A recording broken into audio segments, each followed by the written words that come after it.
On the video. We're in the couch, chilling. Chilling, getting feet up. I made sure there was no holes in my sock. I know, right? I had to make sure it was like that. You did all that. My work. socks Like clean. action shots. That's fair. Yep. You're like, just so you know, these are. I'm supposed to take Make one sure word my for it. drawers matched everything too. Nah, that's a little bit much. A little much. Yeah. It's all good though. It's good. I want to get you. With the cart. We'll wait till we turn around and look at it. You did such a good job on that cart. Oh, thank you. You're such a good job. See if we next time we're gonna have my cupcake tray thing. I like cupcakes. For sure. So I'll smile. Look over. Man, I'm kind of nervous now. The camera right here, I just see the camera moving. I'm just like, oh, dang it, it's about to be But you just real. laugh, It's about to be real, like, right? I mean, but it's your opportunity. Like, not every day that you get an opportunity just to share what your truth is, right? Without being interrupted. Right before the Powerball, you know? Right before the Powerball. Right before you get rich. You know, I don't know what I'm gonna say when I go up there on Monday, you know? People get robbed and stuff. Like I'm people like yeah. kidnap people's family members Yeah. and like it's crazy. That's why it's better to be in the state like literally where you send the proxy and then you go somewhere else and hide for like a long period of time. It's crazy. It's like it's not a like People That's are about ridiculous. it's $700 million. can you imagine people like show up $800 million. If you went they to buy show up yourself. at your door. No, like people every day I'm will okay show with up that at your problem. door. Yeah. Like literally Right. Give it to me. it's crazy. Deal with Right. security. I ain't trying to do nobody. That's what I'm not trying to do. But they'll But show I'm going up, to almost go everybody to that wins is the broken like Because brokeness is not a dollar amount. It's a mindset. No. That's like people don't get that. It's like money is a mindset. It's not. It's like everybody always says like, I won't be broke. Like, yeah, but you it just money is never the issue. It is actually the mindset. I'm just listening to something today. Have you ever heard of like You Are Creators? It's like a YouTube channel. Super dope. I was doing money podcast this morning. The Courage to Be Rich. Have you heard of this? Interesting. It was pretty dope. Pretty dope. Yeah, I was doing that this morning. Versus sending my work stuff I'm supposed to do.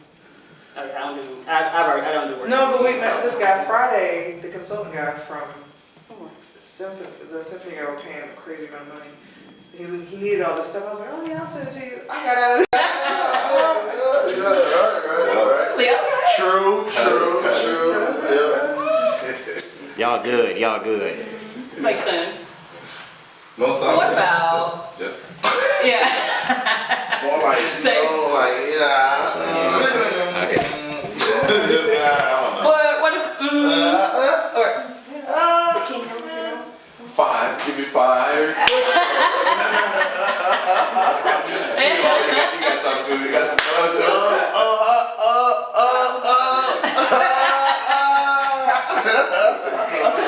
y'all are the best ever. Straight comedy. This ascot though is ever. So just so you know, my first opening one will be this handshake deal, which reminds me. Hey Court, you got lotion? Yeah, I Should have seen me wash your dishes. I was like, wait, actually, you need lotion. yeah. I'll do this. The handshake pole is how we'll open it. Okay.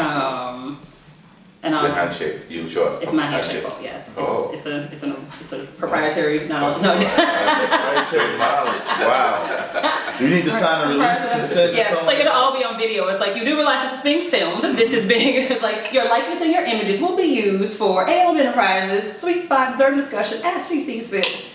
Anybody else need lotion? Thank you, though. Thank you. I was like that dishwashing and that flour. So you let me know when we, Alright, so this is what we're gonna do, since we got one camera. okay. You ask your question, I'll get that shot. They'll think about it. You know what I mean? And then is this how it's gonna go? Question, answer? Question, answer, and then there may be, so right, that's the way I'm thinking it's gonna go. Question, answer, Yeah, question, interaction, answer, that kind of interaction. My thought is that, so as you answer, so there's an option to give like everything that you know, but my goal would be to keep it short, keep it powerful, say what you gotta say, but make the point that you're looking to make. And if you have a completely different view about it, then, you know, this comes up a lot, and so I've dubbed it the handshake pole. And so what I'm gonna do is I'm gonna shake your hand twice. And what I want you to do is to tell me in a social setting, when you meet a woman, which handshake do you prefer from her? Okay? Okay. All right.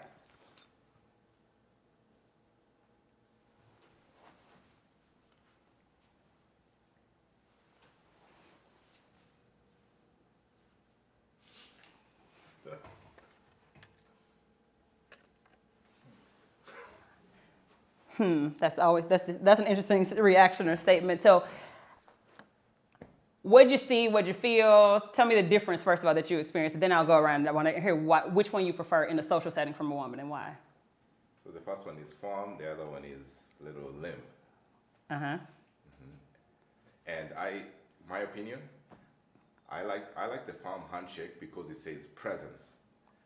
But I like seeing you shake other guys with the limp hand because it shows feminine, masculine, and I like to see that.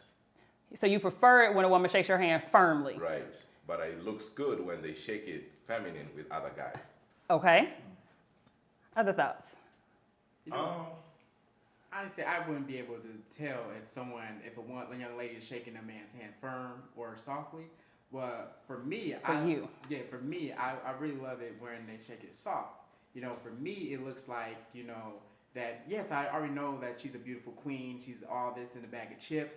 And so with the firm handshake, it's like, I'm all about business. I'm not really trying to meet nobody. But with a soft one, it's like, I'm open up to really get to know who you are. Okay, so you see a softness to you. But for me, it's kind of the opposite. For me, it's like if I'm in a social setting, I think if someone a female just shake your hand kind of soft, I think that's more. Start over. All right. So because I want to make sure I'm on everybody's when they're talking. Just for cut, okay. You know what I mean? All right. So go ahead. All right. So the first one was kind of firm. And the second one was softer. And I preferred, in a social setting, the more firm handshake in the sense of I see you, I'm conversing with you, I'm engaging with you, my attention is on you. For me, the the soft one is more so like a, yeah, how you doing kind of thing, but in the more of a sense of I don't really want to engage in this conversation, if that makes sense. Oh, so you see it as dismissive as opposed to being soft and feminine. Dismissive and kind of a pass, like I don't really want to talk to you, but yes, I'm doing this to be polite. I think when it's firm, it's more like, hey, how you doing? I'm here. I want to engage with you. I want to converse with you. I want your attention. Okay, that's an interesting perspective. Especially on the dress. Hold on. As long as she has on a dress. No, I'm saying especially if she has on a dress, a nice fitted dress. So we're gonna stage this. Go ahead. Okay, I agree with whatever y'all gentlemen said. I guess I can attest to everything. I like the feminine touch. I like the masculine touch. It all depends on the setting. You know what I mean? So in a social setting, though, if it's a woman that you're interested in, or she may be interested in you, you want the masculine approach, or you want the feminine approach? I feel like I'm shaking a man's hand. Oh, okay. I still want a feminine. I kind of want in between. I don't want too soft because then it is kind of dismissive. I think right in between shows she's interested in holding a conversation with you. Firm handshake to me is just about business, and that's what we'll talk about if we talk at all. But I don't want to feel like I'm shaking a man's hand when I shake a woman's hand. And that's interesting because the handshake poll came up because again, many women, that's how most women have been taught to shake hands, by the way. So when you get a woman and she shakes your hand firmly, she's not necessarily, because we're shooting on one side. Yeah, we gotta stop. Then I'll hold that thought. But I appreciate that. So you guys just vetted my handshake poll. So literally, this is the way the numbers usually shake out. It's like 3 out of the 4 prefer actually the softer version from a woman. However, So it's picking up noise with it sitting there. So can we do the hold? Okay, Should we sure. try So that? we'll just pass it around. Yeah, or- just pass it around. Okay. it's picking up noise from where? I don't know. Just- Just right in the middle is picking up this noise, but not when I'm When you direct. direct. Should we turn our phones off? I was like, is it phones? Is it? Like the ventilation system, the refrigerators and all that stuff is just like constant. Right, there's a lot. Right, it's funny how much noise actually that's constantly going that you don't even realize. So you get like out in the woods. Have you ever like been out in the woods? You're like, why is this dead? You don't even know how much noise you used to. So do you want us to start over? Well, Kind of say? Camera stopped on him, so Yeah. whatever happened after him. Continue. No, it's just me. Yeah, it was just me. So I'll come to you. So we get your question, if that's what you're doing or not. Yeah, no. So it was just more just expounded on the handshake and this idea of how when when it comes up, and most powerhouse women, by the way, and let me ask you, this is probably a question. How often do you get your hand shaken soft versus firm? When you meet a woman, typically, which way does she shake your hand normally? Yeah, this is cool. We can do this. You know what? Honestly, like I said, it goes back to the setting. Sorry, gotta put it up. So I'm always thinking, so when I'm talking, this is I think I love this idea of like social versus business, because I think that's a really clear distinction that people don't make. They act one way everywhere. Absolutely. Like again, this is a social setting. It's the setting you're in, depending on the handshake. Like I said, I like in between. I don't like too soft. I don't like too firm. What's your question again? It's how do you often? What do you normally experience? So when you meet women out and about, which way do you normally engage? Which way does she normally engage? You know what? It depends. It depends on who they're with. It depends on if they're by themselves. I mean, especially here. I mean, in Minnesota, it varies. You never know what you're gonna get. If you know the woman, then it's a different approach. Maybe you get a hug, not a handshake. So it really, really depends on the setting, social settings, who's there, who's not there nowadays, especially here in Minnesota. In my personal opinion. Got it. I would have to agree. Gotta do it again. Let's just take our time on it. Go ahead. I would have to agree with Nick, because I would say, depending on if you know the woman or not, or depending on who she's around, or depending on if you know. Sorry again. Do you mind if Courtney's in your shot? No, I don't want to be in it. I was like trying to get my shot. You over there?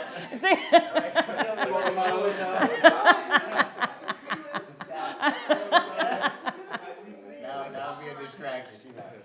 In the background, You gotta hit it up again. She put in the pots. These bloopers are gonna be off the charts. You have to have I love it. So getting back to the question, can you repeat it, please? No. Go. No. What you gotta say? No. Just. No, what I was gonna say though, Yeah. and, like Nick was saying, it depends on the setting. Depends on if you know someone who's within their circle or not. If it's like, hey, this is my friend Jamal, then it's like, oh, we do hugs kind of thing. Or if it's like by themselves, it's more so if I want to be bothered with, if I want to actually engage in talking to you, if I'm just like, yeah, being respectful. So it's kind of a tricky kind of process or a dance, I would say. So it's not, I don't think it's necessarily a one way or two way kind of answer. I think it's like 5 or 10 different ways you can greet someone. It depends on the setting and who's around, a lot of different factors. Agreed. That makes total sense. So we talked about like this, the settings that you're engaging in, where you meet people, and it depends on all the social stuff. Oftentimes, so there's a question for you. So where is the best place in your mind to meet a woman? Sorry. Say your question again. Where is, in your mind, the best place to meet a woman? Because this question comes up all the time. Sisters are always like, where do you go to meet men? So I'm just curious, where do y'all meet women? That's deep. Okay, hold on. Who's talking first? All right. So where do you go to meet? Where would we go to meet women?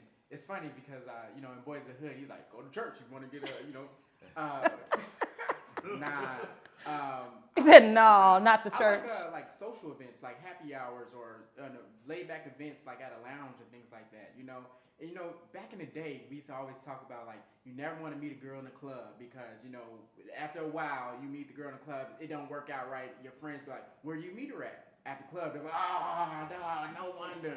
So I like to go to social events, and most of the women I think that I interact with, I met them through somebody that I knew already. Okay. And so my approaches might be a little bit different from me meeting someone cold turkey. So I think the place I would like to meet Say it somebody. Say it again. I think the place to meet women is where I'm doing something that I like doing. Like the person I'm dating, I met her in school, and I think that's where it's most comfortable. Going to happy hour, it always feels very staged, and I'm not sure, and there are cliques here and there. People seem to know each other, and I'm not sure how to break in.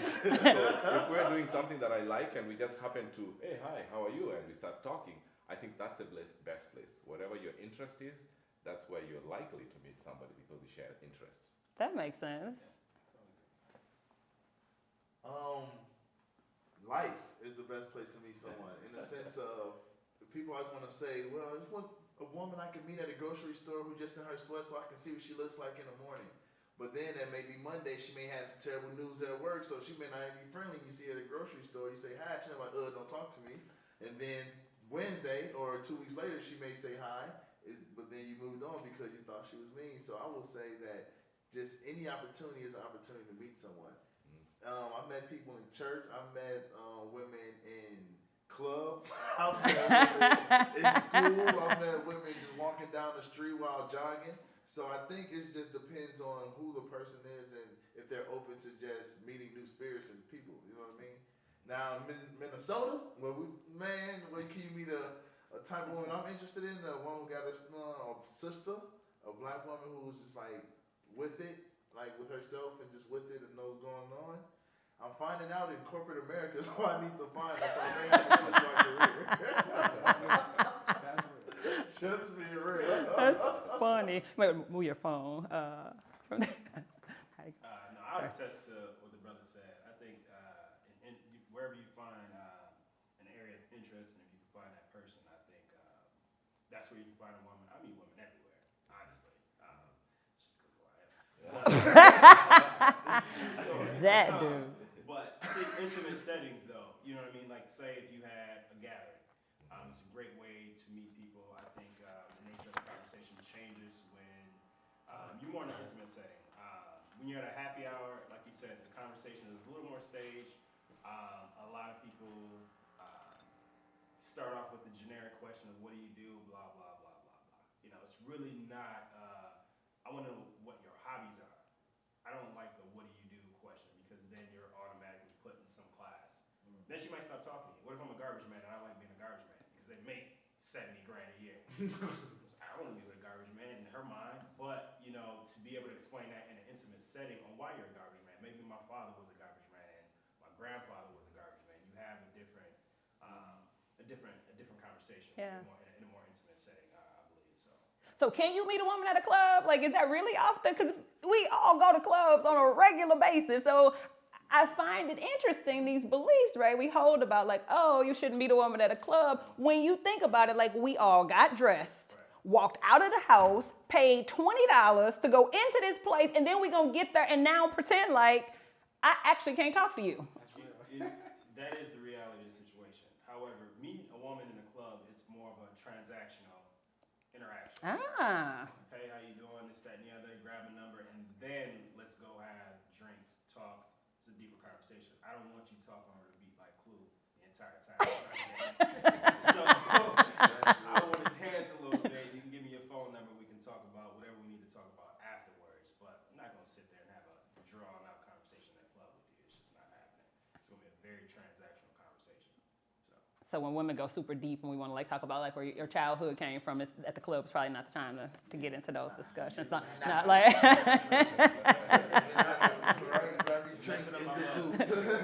So while we're on this topic still of like getting to know men and where you meet people, if a woman wanted to meet a man, and I get the life piece, but like specifically, where do y'all hang out at? The Scales Mansion, my house. I'm just kidding. Nah. Well, I'm a little bit of everywhere, you know. Like I'm out, you know, Lake Calhoun sometimes, jogging. You know, I'm in the gym at times. You know, sometimes I might throw different events at my house. You know, but I don't invite everybody over. You know? So she can't just run up on you at the house like, exactly. I heard there's a party. She gotta have a referral. You know,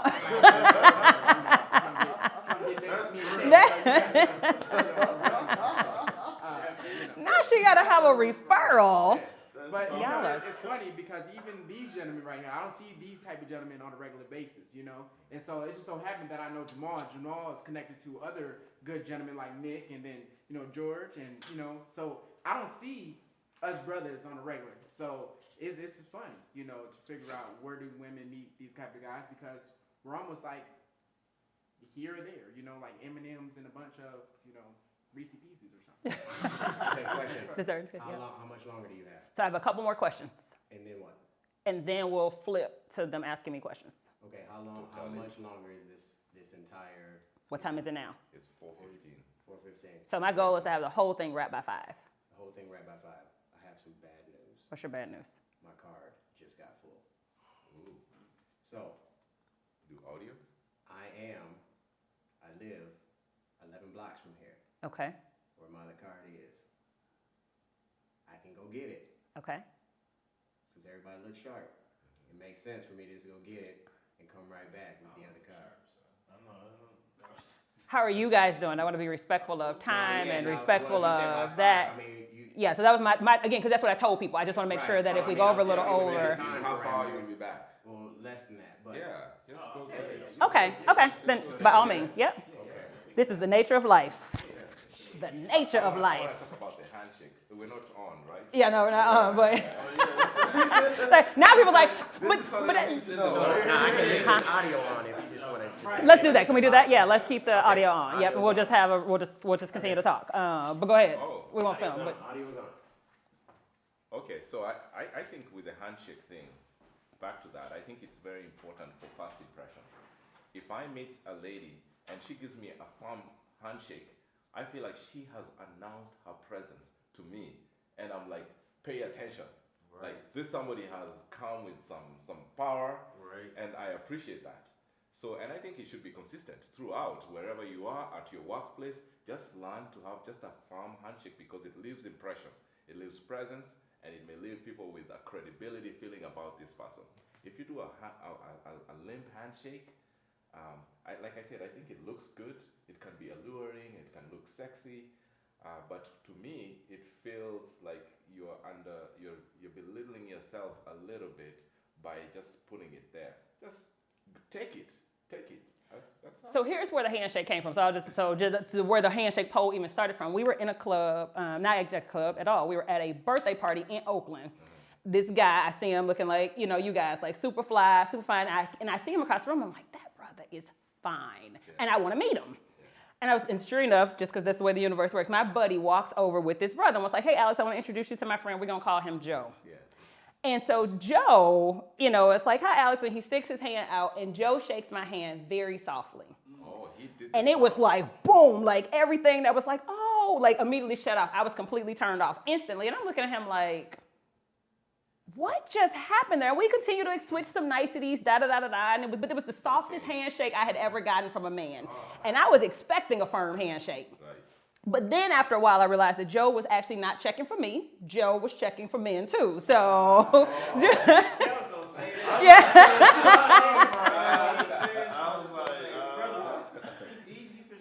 No, he fishing, but here's what happened then. So then I went and sat down as I'm watching the rest of the party and realized the majority of the brothers there, including the person who was hosting the party, was gay. I didn't pick up on that initially, and either way, no big deal. But no, what tripped me out, I was like, well, wait a minute. This is a man who is pretending to be a woman or displaying female tendencies. I am a woman, and I have never shaken anybody's hand that softly. I was like, where'd he learn that from? And then my other question became, I wonder, does my firm handshake do to men what his soft handshake just did to me? Wow, that's deep. And my girlfriend, then later on, we went to, because once we leave this party, because I don't know if you've ever been in this, but you probably haven't, but as a woman being in a place where it's only men who aren't checking for you, it is like the most draining thing. We like male energy. So we were like, we got to go get around men. So we, again, against all the stuff our mama taught us, we see this Benz pull up next to us. We like, roll down your window, see where they going. They was like, follow us. And so this is Oakland at midnight. We following these brothers to, we don't know where, but we do. And my girlfriend was like, don't say anything. I'm going to test your theory, because she said the same thing that you said. She was like, I ain't never shaking nobody's hand weak. And at that moment is when it clicked. She had linked softness and weakness together. Yeah. Because that's what you also felt that immediately. The expectation was strength. You're expecting strength. I'm expecting strength from a man. So there's expectation. But softness and femininity You think that's okay? is what I expect, what a woman naturally comes with. We've been trained, this whole firm handshake business, we ain't come like that. We went to a whole bunch of here's how you succeed in corporate America trainings. We have been to a bunch of them, which is how we learned it. Right. But we do the same, at least for me, I shouldn't say we, I would do the same thing everywhere. And so my girlfriend was like, I'm gonna test it. We're gonna test it with these brand new guys that we don't know nothing about. And she did the whole, I'm gonna shake your hand soft, I'm gonna shake your hand firm. Which one do you prefer? And out of the 3 guys, The answers came back similar. Two of the guys were like, I prefer the soft one. The first one means you all about business. It means you're really formal, and I will talk to you formally. He was like, it immediately changes the nature of the conversation. He was like, I don't find that sexy. I respect it, is what he said. He was like, I respect it, but that's not the woman that I find sexy. But it also depends on who the woman is, too, who shakes your hand. Because I would just say naturally that how we program and how things, the media images are, we see black women that's naturally strong. So if you come also with that strong, firm handshake, it's like you really about business, like you ain't got no time to play, and that's not really sexy, like you were saying. But if you can come with like, a smile and a softer handshake, like it shows that you're firm, but you're also feminine as well, that is what I feel is amazing. And like even when I shake dudes' hands, like, come on, bro, like, you gotta shake your hand tougher than that. Like, you shaking my hand like you 10 years old or something like that. So, even like among friends, like, being in fraternity and like certain type of things, it's like, yo, bro, like, we shake our hands, we see each other, we're happy, but you shaking my hand like I'm your girl, like, show me we brothers, show me, you know what I mean? But think about even the joke, like even what you just said, it's like you're my girl. Like there is an expectation, I think, of softness from a woman. Like it just doesn't get displayed as often as anticipated. And when you see it, you know it. When you don't see it, you may not miss it, but when it's different, you're like, wait a minute. And so a lot of women. But I wonder what you guys think. If this woman comes up to you and she shakes your hand and she's looking directly in your eyes, doesn't that make, like, I want to know you. But if she shakes your hand and but it's funny because you're doing this limp, right, and it's not intended to be limp. It's just softer. It's not limp. But when you did it, you see the way it's folding versus like this. That's a handshake. That closes contracts, deals. Like, it's contract deals. But they sell diamonds under the. They do. They sell diamonds like that.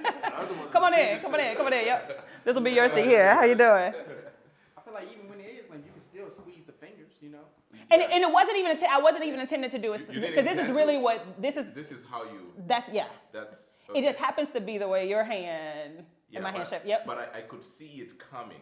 I could see this coming. I did. That's as if I come to shake your hand like that. That's a good handshake. I see. This is a guy I want to know. Okay, if you're looking for a job or something, but also we made a connection. What I was speaking to earlier, it is that handshake is. Some women teach his own. Some women don't like to be shaken hard.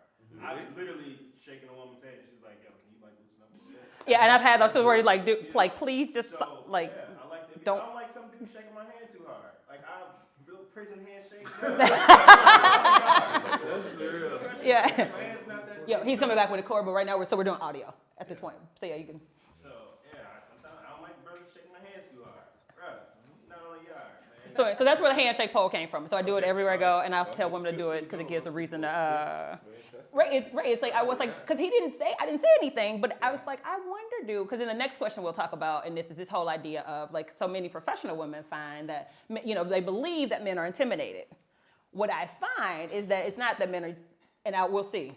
So that's where we'll go next. This whole idea of, because that's where this handshake pole leads to, because all of this training, and again, because powerhouses are my heart. Those are the women that I want to help. Powerhouses is what I call them. Strong, powerful. I need a powerhouse. You need to introduce it to a powerhouse. I'm ready for a powerhouse. Dessert discussion. I get you a whole bunch of That's why I said powerhouses. get to dessert discussion. What do you define? What's the definition of powerhouse? So powerhouse for me is a woman. So she's the woman who's about her business. She's probably went to school, and if she didn't go to school, she's learned to take care of herself, be on her own. She's, she got visions, goals, dreams, and she literally is a sister that's making it happen. She's a sister that buys a condo, and it's like, what? She's a sister that's like, and I run something, I've done something, she's that girl. She's the girl that has, Running her life. she's a girl that Beyonce sings about in her song Independent. So how do they find a balance with relationships? That's a lot of those women are single. That's the point.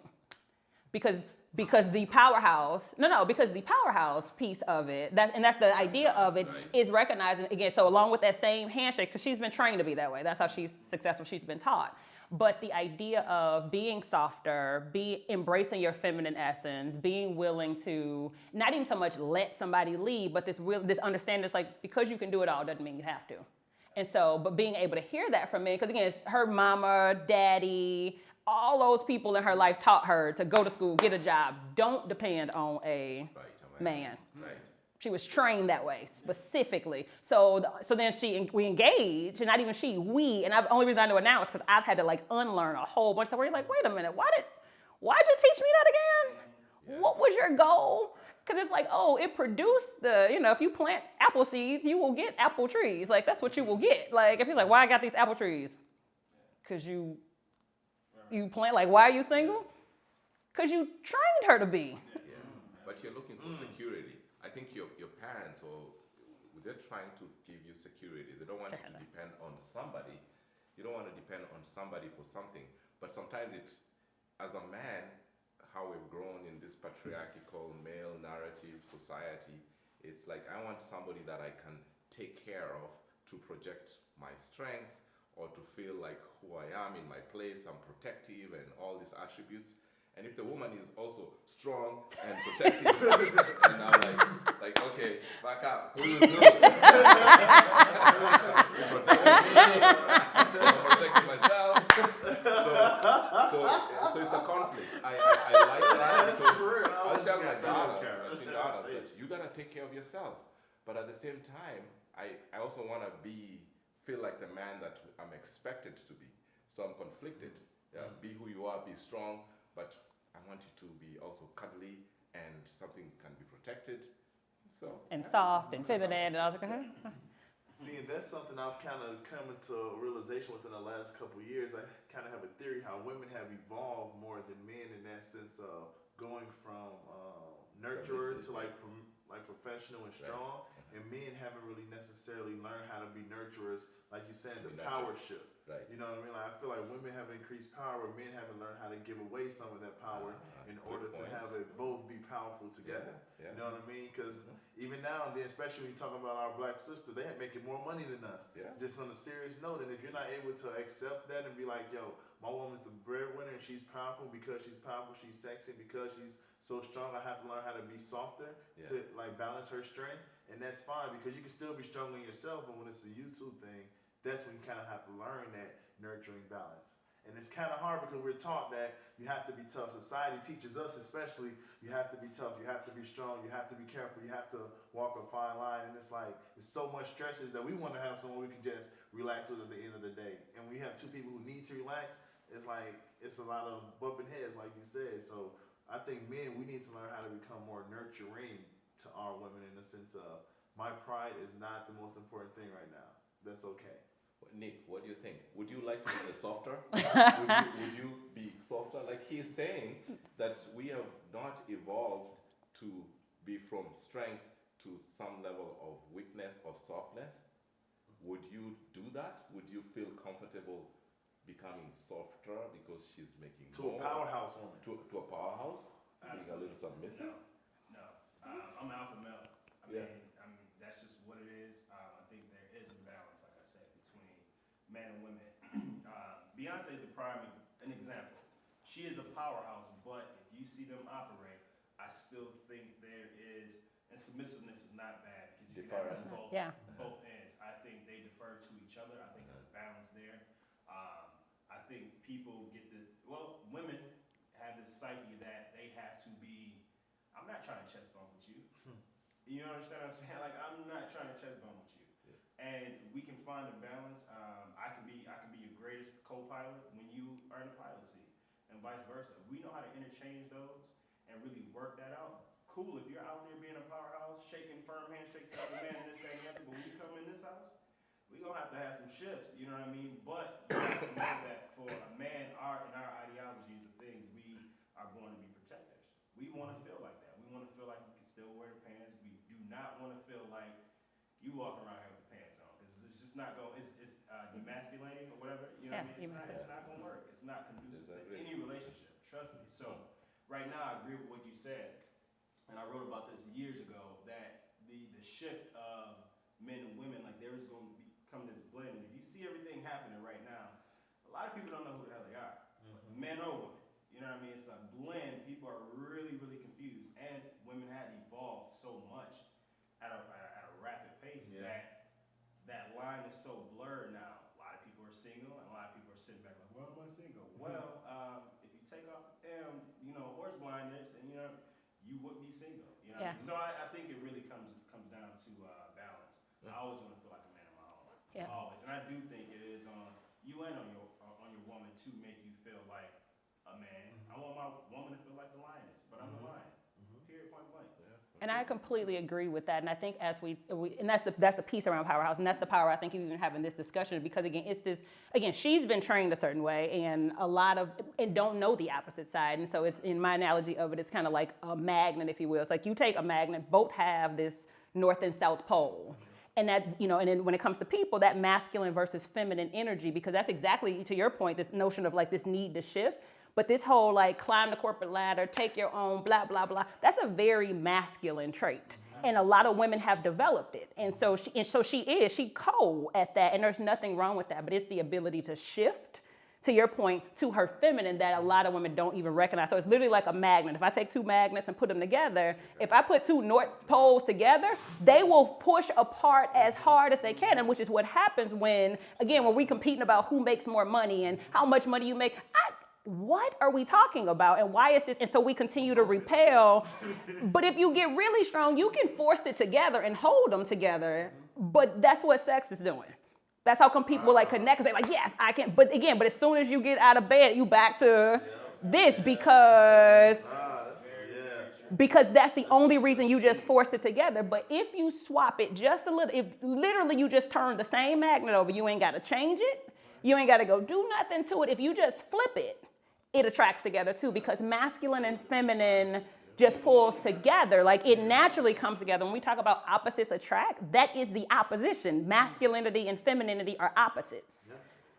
And you pull them together and they can attract. So I got one question. I wanted to comment on what he mentioned. So what are, from your experiences and yourself, what are most women looking for in a relationship? So if they're giving off the same thing, or if we're exhibiting this, showing off the same traits, the masculine traits, so I'm showing masculine traits, she's showing masculine traits. I get to a point where I was like, okay, so like, what are you looking for in this relationship? I support you, right? So even if it is that nurturing piece, right? Okay, well, what are you looking for? How do I help? Because I feel like you're trying to prove something to me, and like, yo, you're not in the conference room. I'm good. I don't need that, right? I'm here to support you. So I don't, that's extra. Just calm down. It's cool. But so my question is just to understand a little bit more. Okay, what are they, from the most part, what are they really looking for? So it's funny because we're actually looking for the same thing that women have always looked for. So we are still looking for somebody to protect us, believe it or not. And so she usually pushes, at least for me in my world, when I would push, what I was actually trying to make sure of is that you were actually stronger than me. And if he backed down, and it's not even chest bumping, it's this idea and this need to know that you can actually check me, that you actually are strong. Because I know why I'm doing mine. I know how I got it. And no, not chest bumping in the sense of like, I'm not trying to prove that I'm strong. I'm actually hoping that I'm not.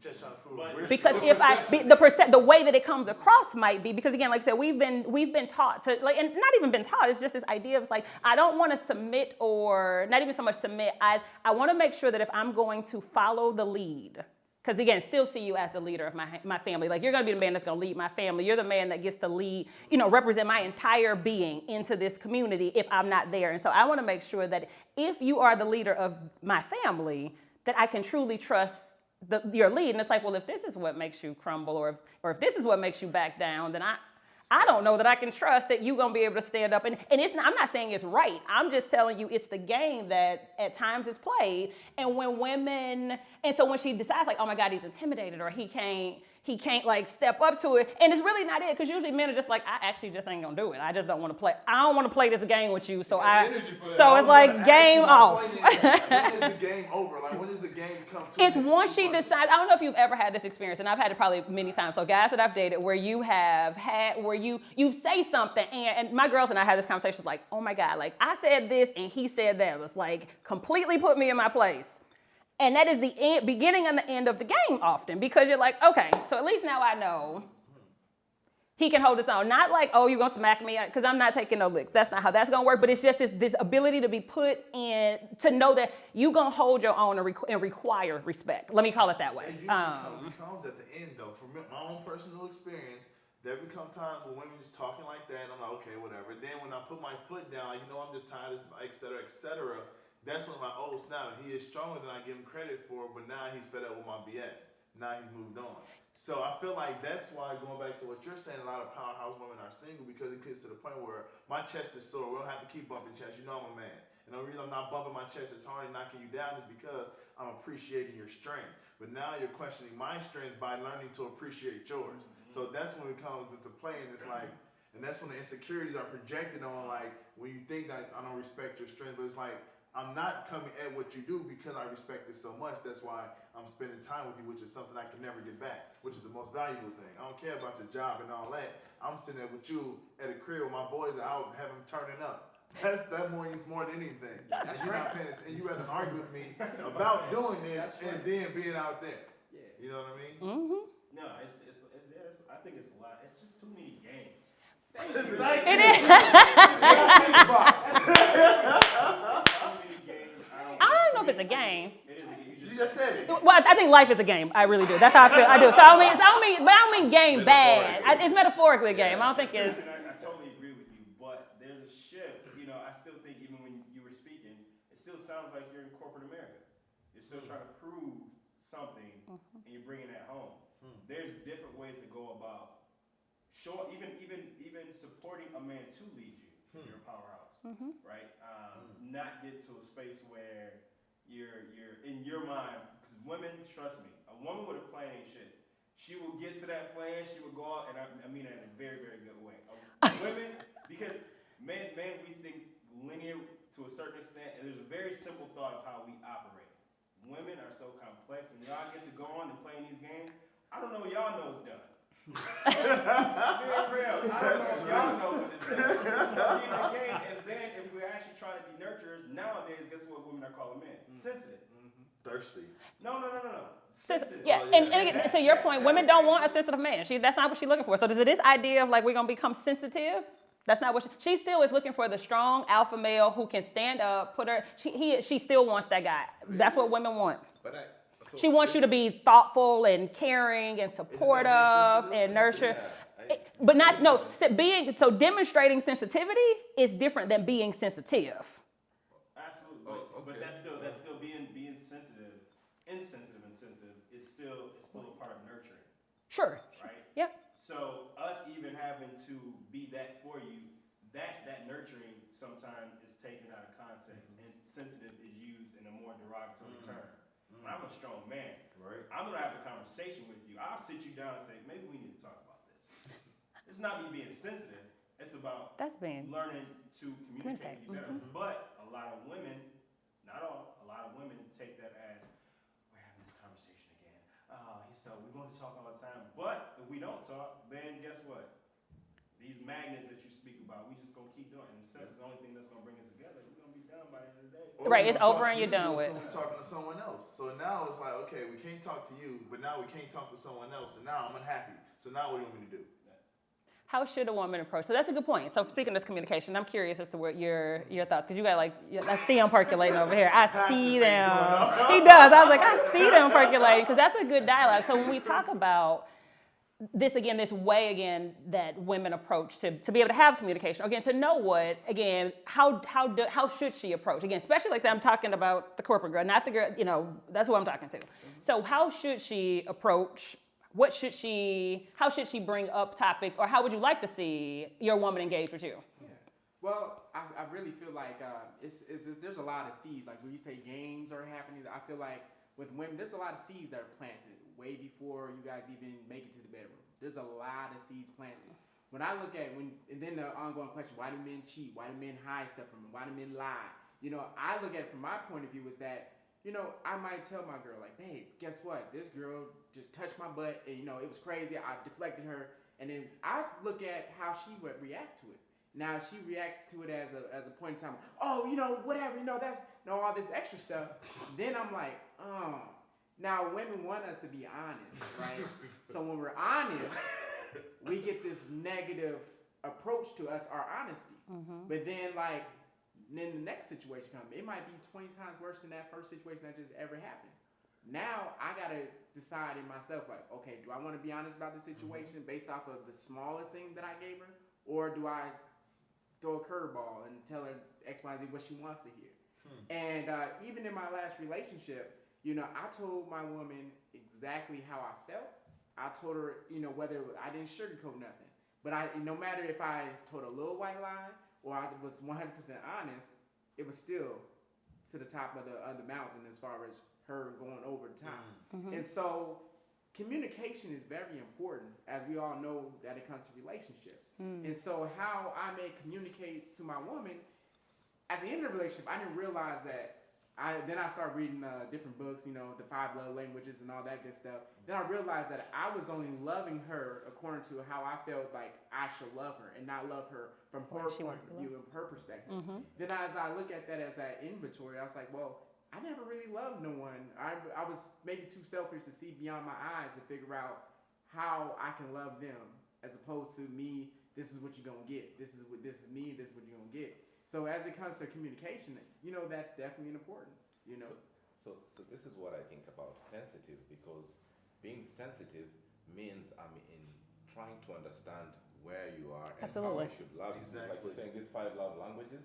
Yeah, I think like somebody mentioned that the sensitivity can sometimes appear like weak, or maybe like you commented on that you don't want sensitive men. I don't know if you meant it in the sense that they should not be taking offense with small things. I meant it in the soft handshake guy, sensitive. That's what I meant it in. That's what I meant it in. I meant it in the guy the soft handshake, and everything that comes with a person that shakes your hand softly. That's what I mean. Nothing wrong with being, because again, back to the idea that sensitive and emotional, again, we're human. We both come with both energies. Men come with feminine energy. Women come with we come with both of them. We both have them. No, that's real. We both have them. So that's what I mean. Okay. Yeah. So I think, man, we should be aware, self-aware of who we are, and be aware of my woman, and this is what she's trying to communicate, and I'm trying to listen to her and understand her. That can be called sensitive, but I'm trying to listen. Good. Yeah, Versus, that's good. That's called communication. I'm like, what are you saying? What? No, I don't know what you're talking about. Why are you being so sensitive? But that means I'm not listening to her. So, but the thing is, I always want to have my woman show me respect when I'm with other people. If I'm in other guys and I see some sliding me or saying something that then people are looking at either like, oh, did she just say that to him? I think that's a line being crossed.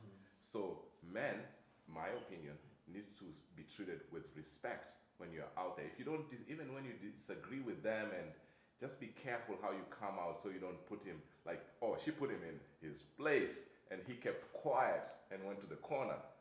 That's not gonna bode well. What does respect look like? So that comes up a lot too when I talk to just guys in general. This whole idea of we want to be, if I got to choose between love and respect me. All day. Hands down. Respect all day, really? I definitely say this. I always say this. I don't care if I don't care if no one likes me, but you will respect me. At the end of the day, I'll live and die for my respect. I do not tolerate disrespect from no one. No one. I don't care who you are. I do not tolerate it. Because I have a standard for myself. I'm a coach. And I stand by that. My name is my name. I stand by that. Okay. And as you said, you just build yourself up to have a standard and respect yourself. No one is ever going to disrespect. So I do put love and respect in the same breath, but I do take my respect first. That's an important thing for women to know. That is important for women to know, and a lot of women don't know it. So a lot of guys, we always hear that women, they want this protection. Protection from what? And what does protection look like?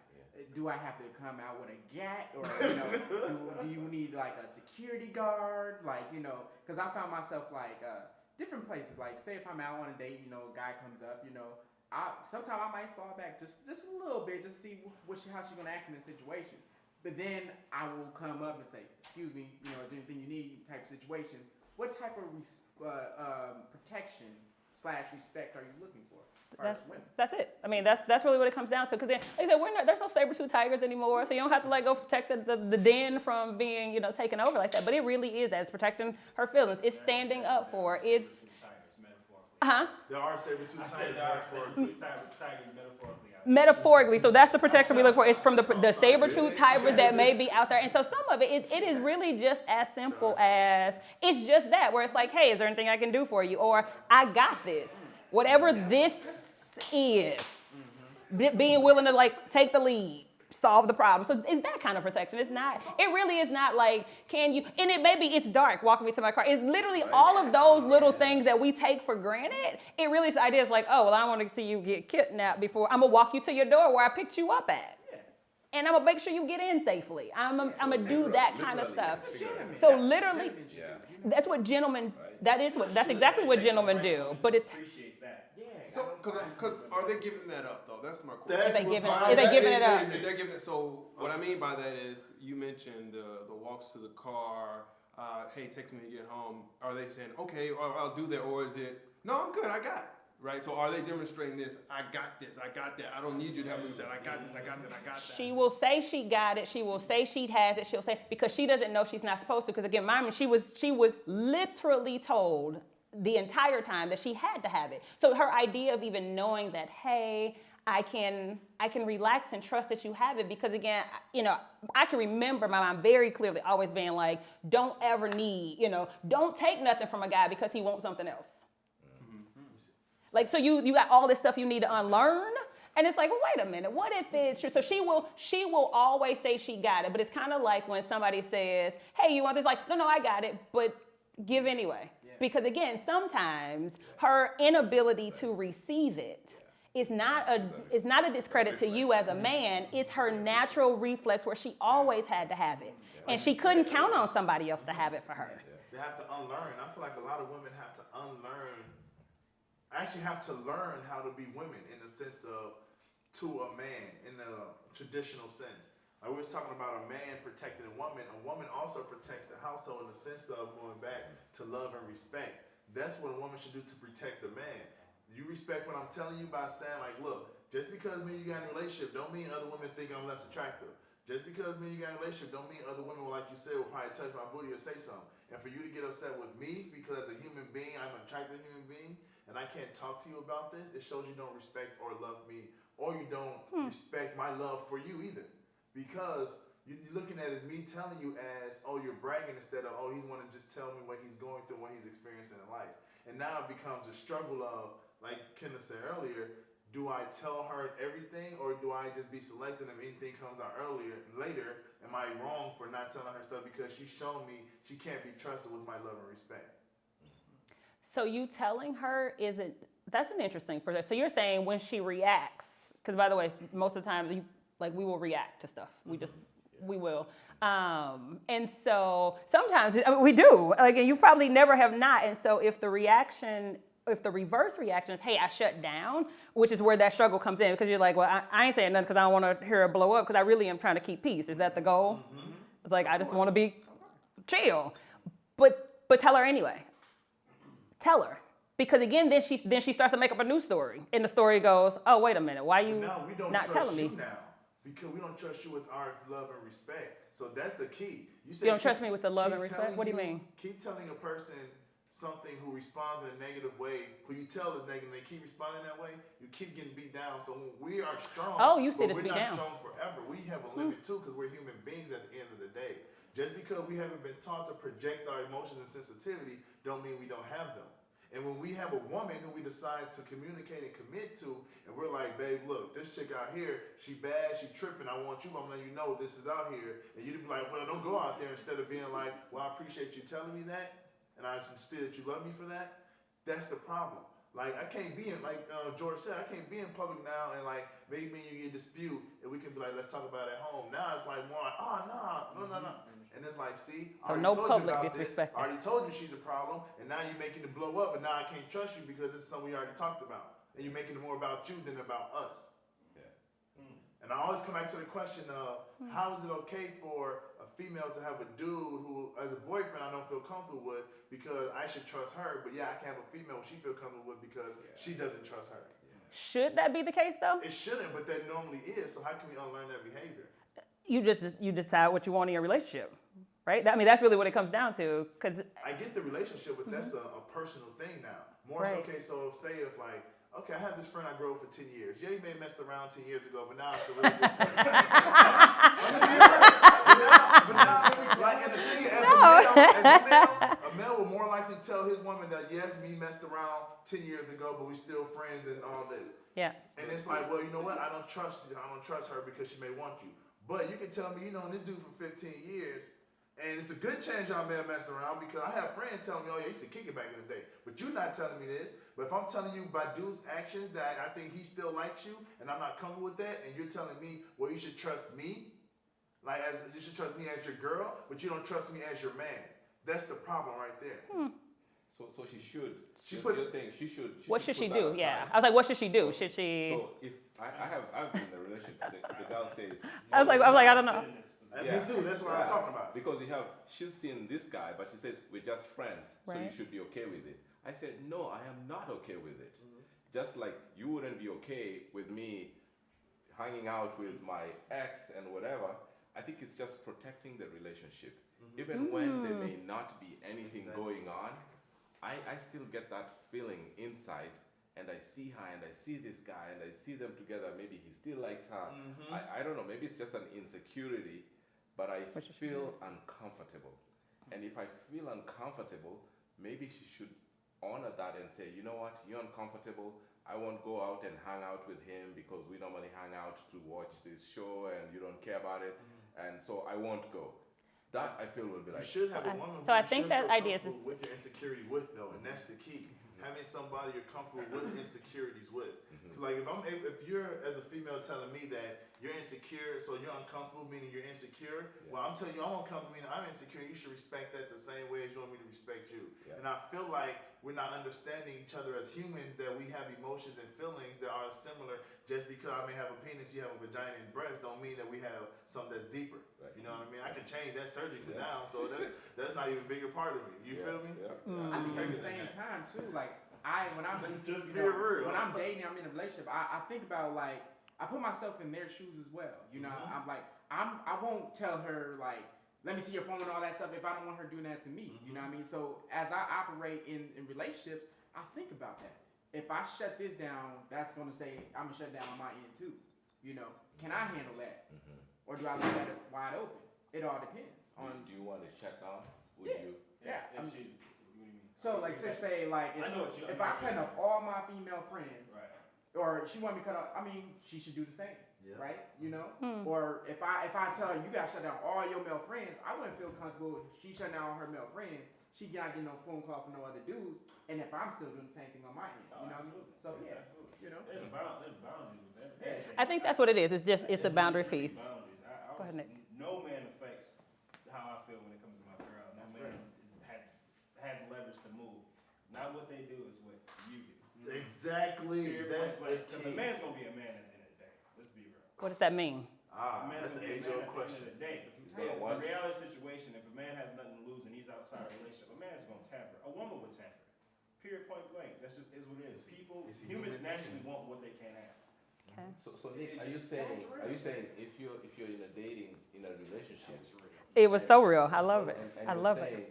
This girl, there may be guys who are interested in her and they may be trying to hit on her. You don't mind, you wouldn't mind that and telling her, you better shut that down.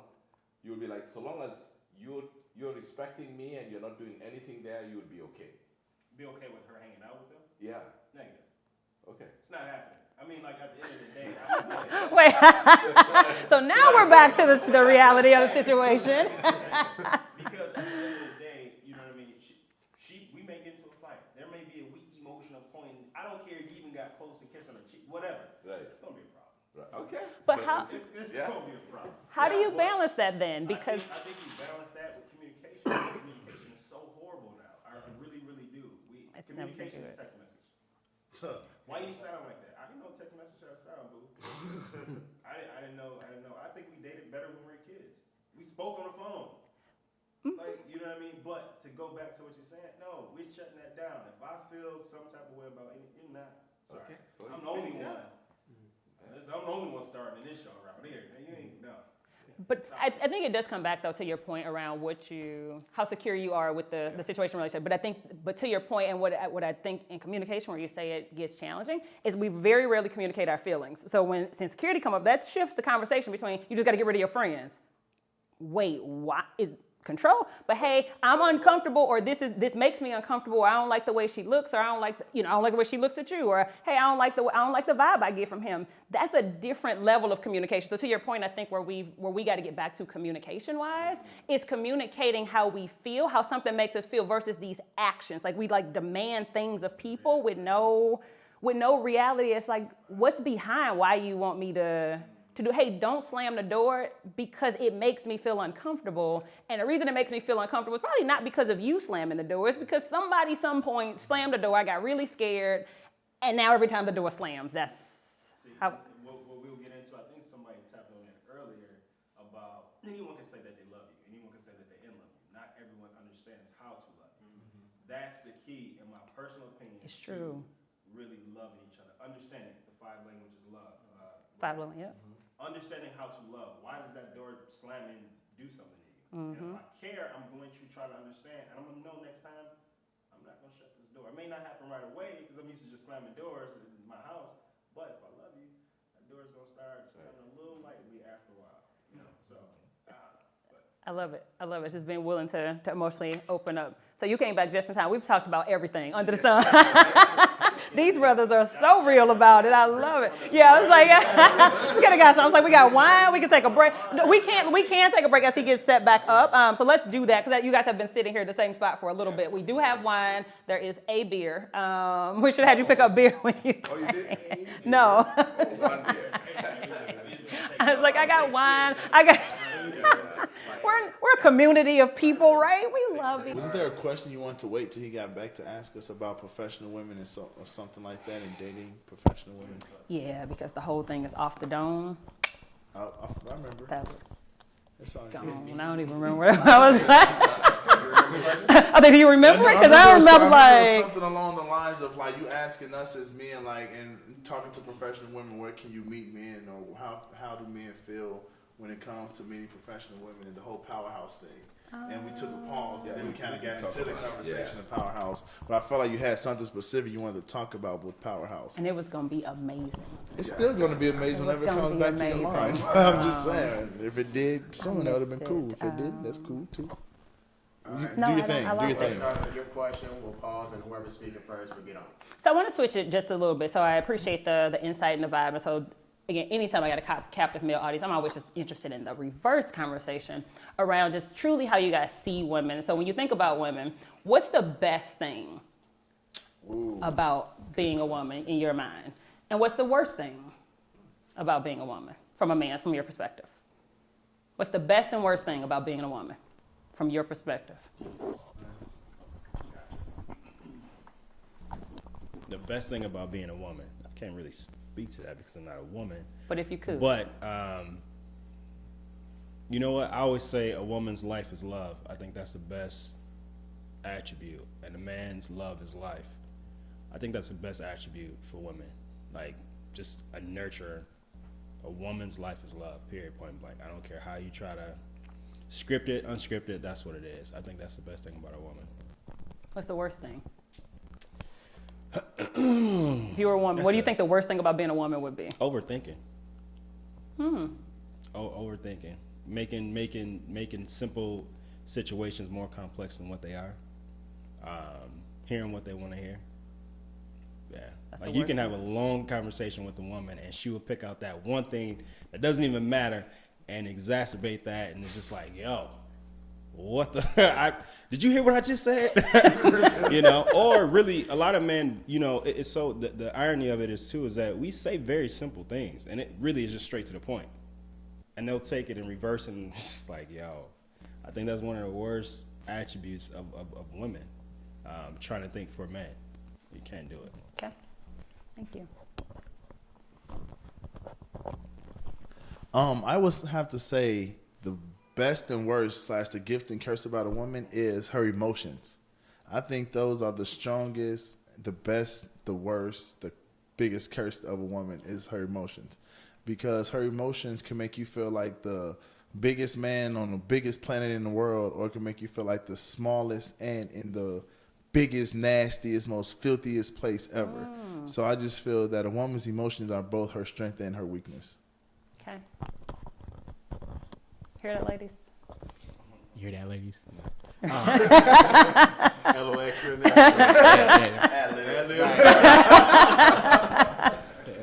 I think the best thing about a woman is her inner beauty, knowing that she's a queen, that queendom, knowing who she is. I think the worst thing about a woman would be her attitude. You know, her attitude. I'm talking about like a negative Nancy. You know, and kind of like what Nick said as well. It's like, you know, and Jamal about emotions. You know, it could be the best, it could be the worst. Okay. I think the best thing about being a woman is, in my perspective, women get a lot of attention. You will get a lot more attention than a guy can get. You get so much interest. If you go to Match.com or whatever, women have a lot of people who are interested in them. So, but not the guys. So I think you have a big pool of people who are interested in you. The worst thing is being a woman is being in this world that we live today, which is still, I believe, a male narrative, breaking the glass ceiling. Who are you in corporate America? There's still things that men, even as they read, coming from Judeo-Christian perspective, they see the woman should be submissive, you shouldn't preach, you shouldn't teach. And some people take that to that extent that they consider you as a woman, you should be less. So I think those are challenges that women are still facing today. Wow, so I want to tell, and these guys have a lot of knowledge there. So I had to change up what I was going to say a couple of times. That's So, real. But wow, when I think about the best, and it's kind of like a gift and a curse, is their ability to multitask. So if you think about a lot of things that women do, or when I think about some of the things my grandmother did or my mom did, they multitask to a T. My grandfather, my dad, they had those 1, 2, or 3 things, and they're killing it at it. They had these 1, 2, 3 things, and granddad's like, man, I don't know what your grandma is, man. I don't know what she's doing, man. And he's sticking to his 3, right? I would say that as a strength, and that can also be an opportunity as well when with this other piece that I would say is an opportunity, which is picking and choosing your battles. So men traditional, we just a lot more laid back. A couple we got our zone, right? If anything comes in this zone, it's going to be a problem. But with women, and I can just only speak to most of the women that I've been in relationships with and that I've met. It's kind of like a machine gun. Anything drop, nothing can drop, nothing can hit the floor. It's like this perfection piece, and they're going after every single thing, and it can get tiring. It can get a bit tiring because it's like, hey, I get it, but. And from my perspective, if I see there's something non-value added, and when we look back at it, it's like, what were we even arguing for? I'm just like, yeah. Right. But if I say that right, I have to be very, very strategic. If I say that right, I think it's like, hey, look, we don't even need to go back and forth about this because this is not going to be value added. Well, what is that supposed to mean? I'm opening up a door. I say now? Oh, God. So in both of those cases, men own a portion of that as well because it's not like they're relating with themselves, right? They're relating with us, so it's definitely balanced there. So I don't want to just push all the way at women, but just to answer the question straightforward, that's what I would say. So. I appreciate that. So we know what you think the best thing is and the worst thing is about being a woman. As a man, if there was one thing you wish women knew about men that would make relationships like so much better, in your opinion, what would that be? What do you wish we knew about you? Wow. You got one round? No.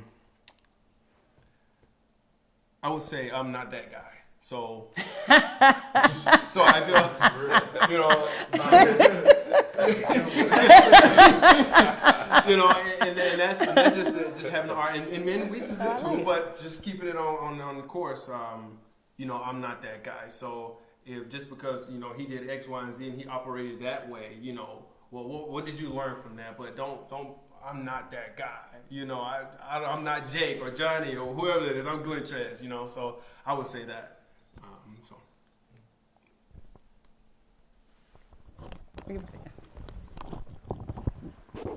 Hashtag, I'm not that guy. We rolling with that. We rolling. That's a hashtag. We rolling with that. I'm not that from guy. the sweet spot. Please, I'm not that guy. We're going to use that one. We will Hashtag, add I'm not that guy. Insert your name. Nick Hooks, baby.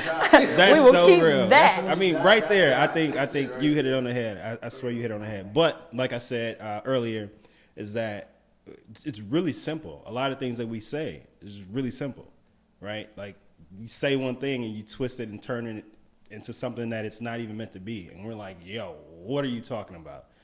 The thing we naturally really say most of the time is just what we mean. We mean what we say, period, point blank. That's it. If you need to know anything, what we say is what we mean, period, point blank. Most men, not all. One thing I want to say, hashtag, I'm not that guy. 20 ... The sweet spot, right? The sweet spot. That's funny. Real talk. That's just real talk though. But dang it now, I forgot what I was gonna say. One thing I would like for women to know about us men is that trust in our heart. You know what I mean? Like our love. Like when I say that, I mean like trust in the fact that we love you, even though we may not know how to show you that. Trust that it is there, and trust that we want to love you how you want to be loved. And that's the one thing I want like women to understand is that I don't think there are men. I can't speak for all, but I know my friends. I know myself. I don't think there are men who are intentionally going out to hurt women. You know what I mean? And I feel women take it personal if something doesn't work out as them wasting their time and not realizing that there's billions of people. It's just that means that this person didn't work out. Don't be afraid to be vulnerable. Don't be afraid to be loved and let yourself allow to be loved because we may not work out, but that doesn't mean that the next guy cannot lead you to the right guy. Hashtag, I'm not that guy. 20 ... That's true. That's trademark here. Right here. Yeah. There you go. I guess one thing that I want or I wish women would know about men is that, you know, the glass is half full rather than half empty. It's not always jumping to the negative about men, but our intentions are good. Our intentions are good. And you can trust and believe that. Our intentions are good. That's great. The one thing I think is very important, the hashtag, I'm not the guy. I think the word is respect. I think men, we appreciate so much if the woman respects us out there, and even when we're together, just show respect, whether I did something wrong or I didn't say it right, just show respect. If you show respect, it shows value. And if you show value, I feel worthy, and I can reciprocate by showing you value and worth inside and outside. Just respect is very important. When you say respect, though, because that comes up a lot, and so I think that, you know, and it's a word that everybody uses, right? Everybody wants respect. Aretha Franklin sang about it, the whole nine. So as a man, give me an example of when women may be disrespectful and she may not know it. Some things that you take that are disrespectful, because I feel like we do respect her. We believe we respect him, but I've seen some small things happen, and the man feels like he's been disrespected, and she's like, no, that's not disrespect. I just don't agree, and I'm going to disagree publicly. But you're like, if you disagree publicly, that feels disrespectful to you. What are some other things I think like that? even if, say, we're having a debate, we're here, guys, girls, and we're talking, and I'm with you, and you don't agree with my point I'm making, you could say, you know, I'm going to push back a little bit on that point. That kind of is showing some level of respect. But if you say it, I don't think he knows what he's talking about. You know, he doesn't really understand this, but this is what he really means. Like you're putting words in my mouth. That's disrespect. Disagreeing is okay, but the tact that you use and say, I'm going to push back a little bit on your idea, honey, because I see it this way. That you've already given me props. You're already, okay, I'm just pushing back. That's an example. That's real. I don't think no one needs to say anything after that. Yeah, that's good. That's a question. No, is there, I mean, but is there other things, again, where you felt like you were disrespected? Like, what else makes you feel disrespected? Like, literal things. Because I think some things happen that men attribute as disrespect. And the reason I say that is we were having a certain discussion in California, and one guy said, anytime, he was like, women don't realize, he was like, when you say be a man, that is disrespectful. Yes. And he was, I mean, like, adamant. The whole room, including me, the host, was like, that's disrespectful. He was like, that is the most disrespectful. He was like, that's like calling me a B. Right. And I was like, that's how men feel about that? He was like, he was like, imagine the worst thing I could say to you. Never say that to a man. If you say be a man. But you know how many women say? Yeah.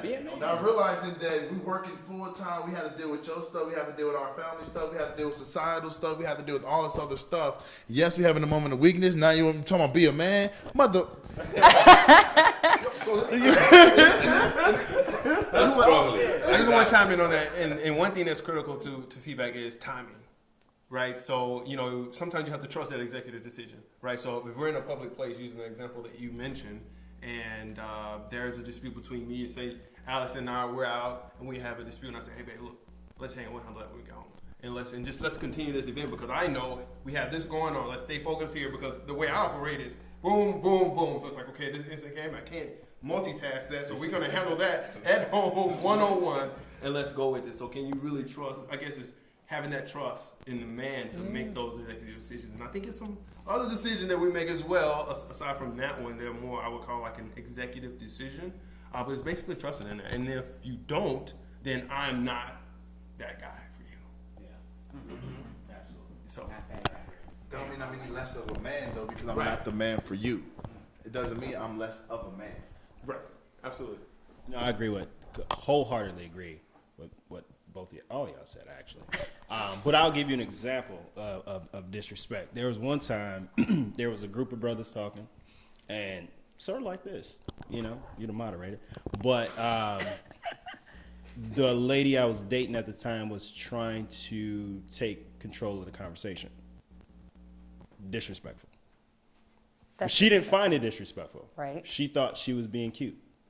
And I was like, no, it's timing. You need to go sit down somewhere. Because in reverse, for me as a man, I'm not going to sit with you and your girls and be one of the girls. It's just not. It's a time and place for certain things. I'll check in and then go do my thing. But it was an example, and we got into it over it.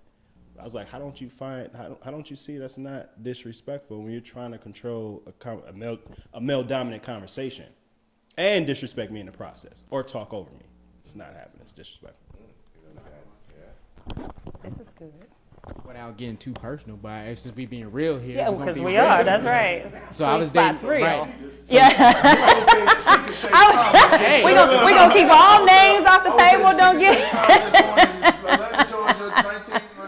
We're not going there. That's not how we're gonna play it. But don't call any names. But do tell the story, because you helping a lot of men and women as we go. It was the first time I have never felt so disrespected in my life. You know.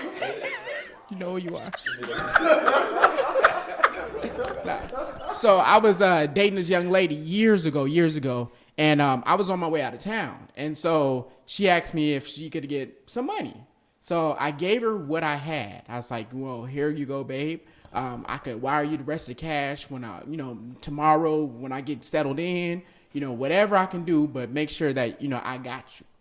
So as we were on the way to the airport, she dropped me off. I'm trying to give her the cash. She's like, no, babe, I got this. No, I'm good. I was like, no, babe, I, literally pull some strings. Here you go.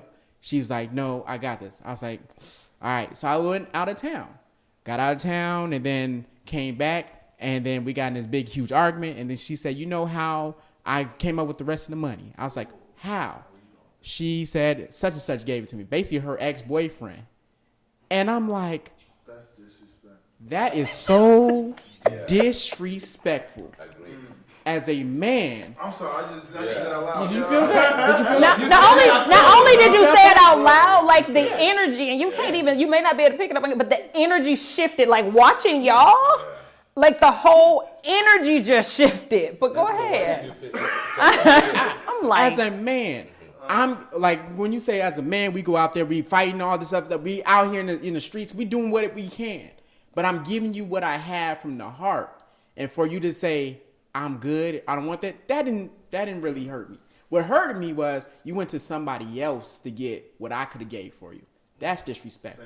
Not only that, your ex-boyfriend. Yeah.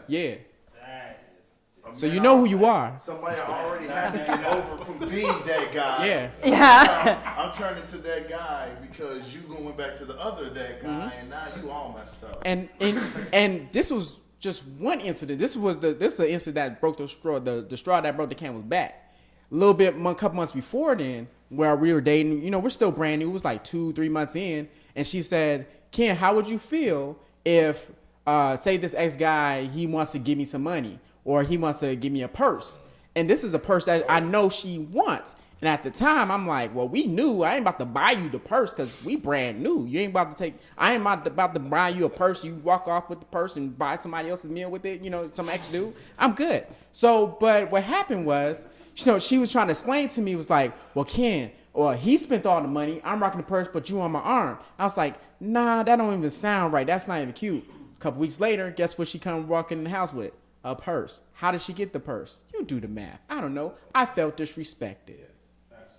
You already voiced your displeasure for it, she still went to do it. Right. Now, are we still together today? No, because I felt disrespected. I agree. I would have been disrespectful with the question. Just the fact that she had the audacity. He said I'd have been disrespected with the question. You like read through the process and let it come out still? I'm like, come on. With a straight face though? Like, not a joke, right? Not a joke. You know? like she drove a solution. She was like, Nothing coming out. Right. I can't believe you just said.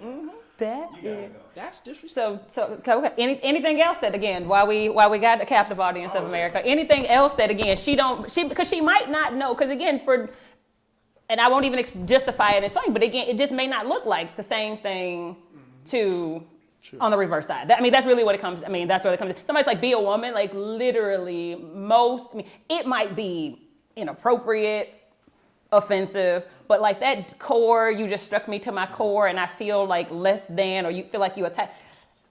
Cause even being a woman, what is that? You know, because even that definition to y'all is like, well, I'm the kind of woman I want to be, so I'm good. But while man, we're held up to this universal definition. So it's like, we know that a man is this the definition of a man, and every man should be held up to this. And if you say you're not doing this, that means you're falling short. Well, if you say be a woman to a woman, being a woman develops so many different ways over the years. It's like, I am a woman. This is why. You say I'm a man. This is why. It's always that pushback. Like, well, you're not doing this though. You don't have everything. How do you define being a man, though? So that's an interesting point that you make. When you think of, as a man, and you like, there's a certain man I want to be to my woman. What is that man?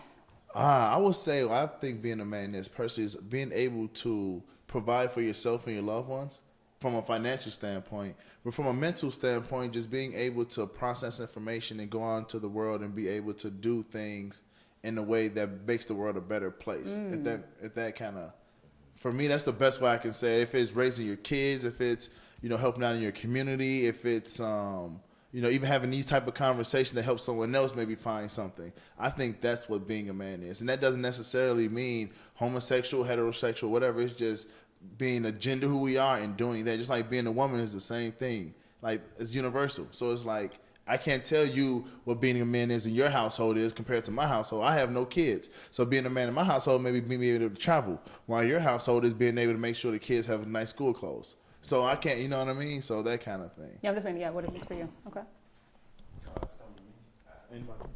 It's a natural. That definition is so relevant. It just changes. I guess, like you said, What does it mean for you? When you think about, I'm a man, I'm a good man, what does that mean? You know what? That's funny. I honestly don't even think of it in those terms, I guess. I think of it as I'm Nick Hooks. You know what I mean? I think I don't know, subjective. I don't know. It's so it's a frame painting. Like, what is that? You know what I mean? I mean, if I were to say what it is, I guess it's me being of service to my community, me being able to provide emotionally, financially, I guess, me standing in my truth. Period, point blank. Me standing in my truth. You know what I mean? Having my morals and principles aligned. and being a God-fearing, human being. I mean, that I guess that definition stretches. It's really abstract. I mean, we're redefining it every day, I guess. You know what I mean? As we go through trials and tribulations, as we grow. I mean, to ask me this last year, my definition would be different. Ask me tomorrow, that definition is going to change. Gotcha. I'm forever growing. So I think that is what being a man is. It's growing. It's evolving. So. I agree with Nick that this is evolving, being a man, but there is a baseline from where being a man was, because we are living in a patriarchal society, but that's changing. But the expectation I had was being a man is go to school, get a good job, buy a house, marry, have children, provide for your family, be courageous, defend your family. That's what being a man meant. But today, as I'm seeing it, I don't think like that all the time. Like, okay, I'm being a man now, I'm at work. Okay, I'm getting money. Okay, I'm being a man, I'm buying my daughter some shoes, and my son, I'm being a man. I don't think of it like that.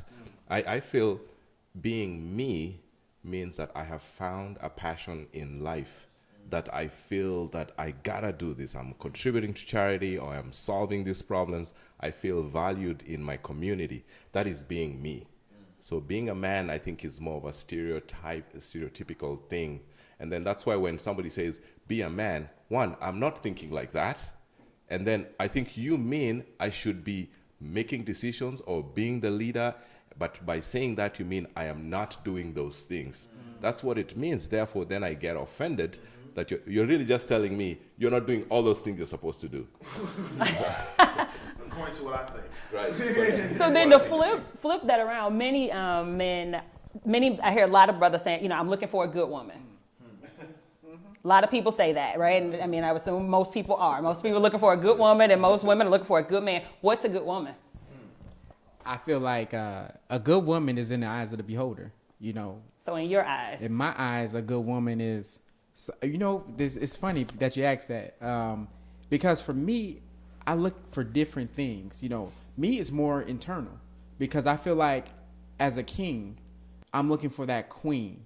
That's like sounds all abstract. But when I think about Proverbs 31, a Proverbs 31 type woman, as I look at that, the man, he's out, he's doing his thing, but it's that woman that's like plowing the land. It's that woman who is making the clothes. She considers the land. She's like, maybe she's in real estate. I don't know what type of woman got one after me.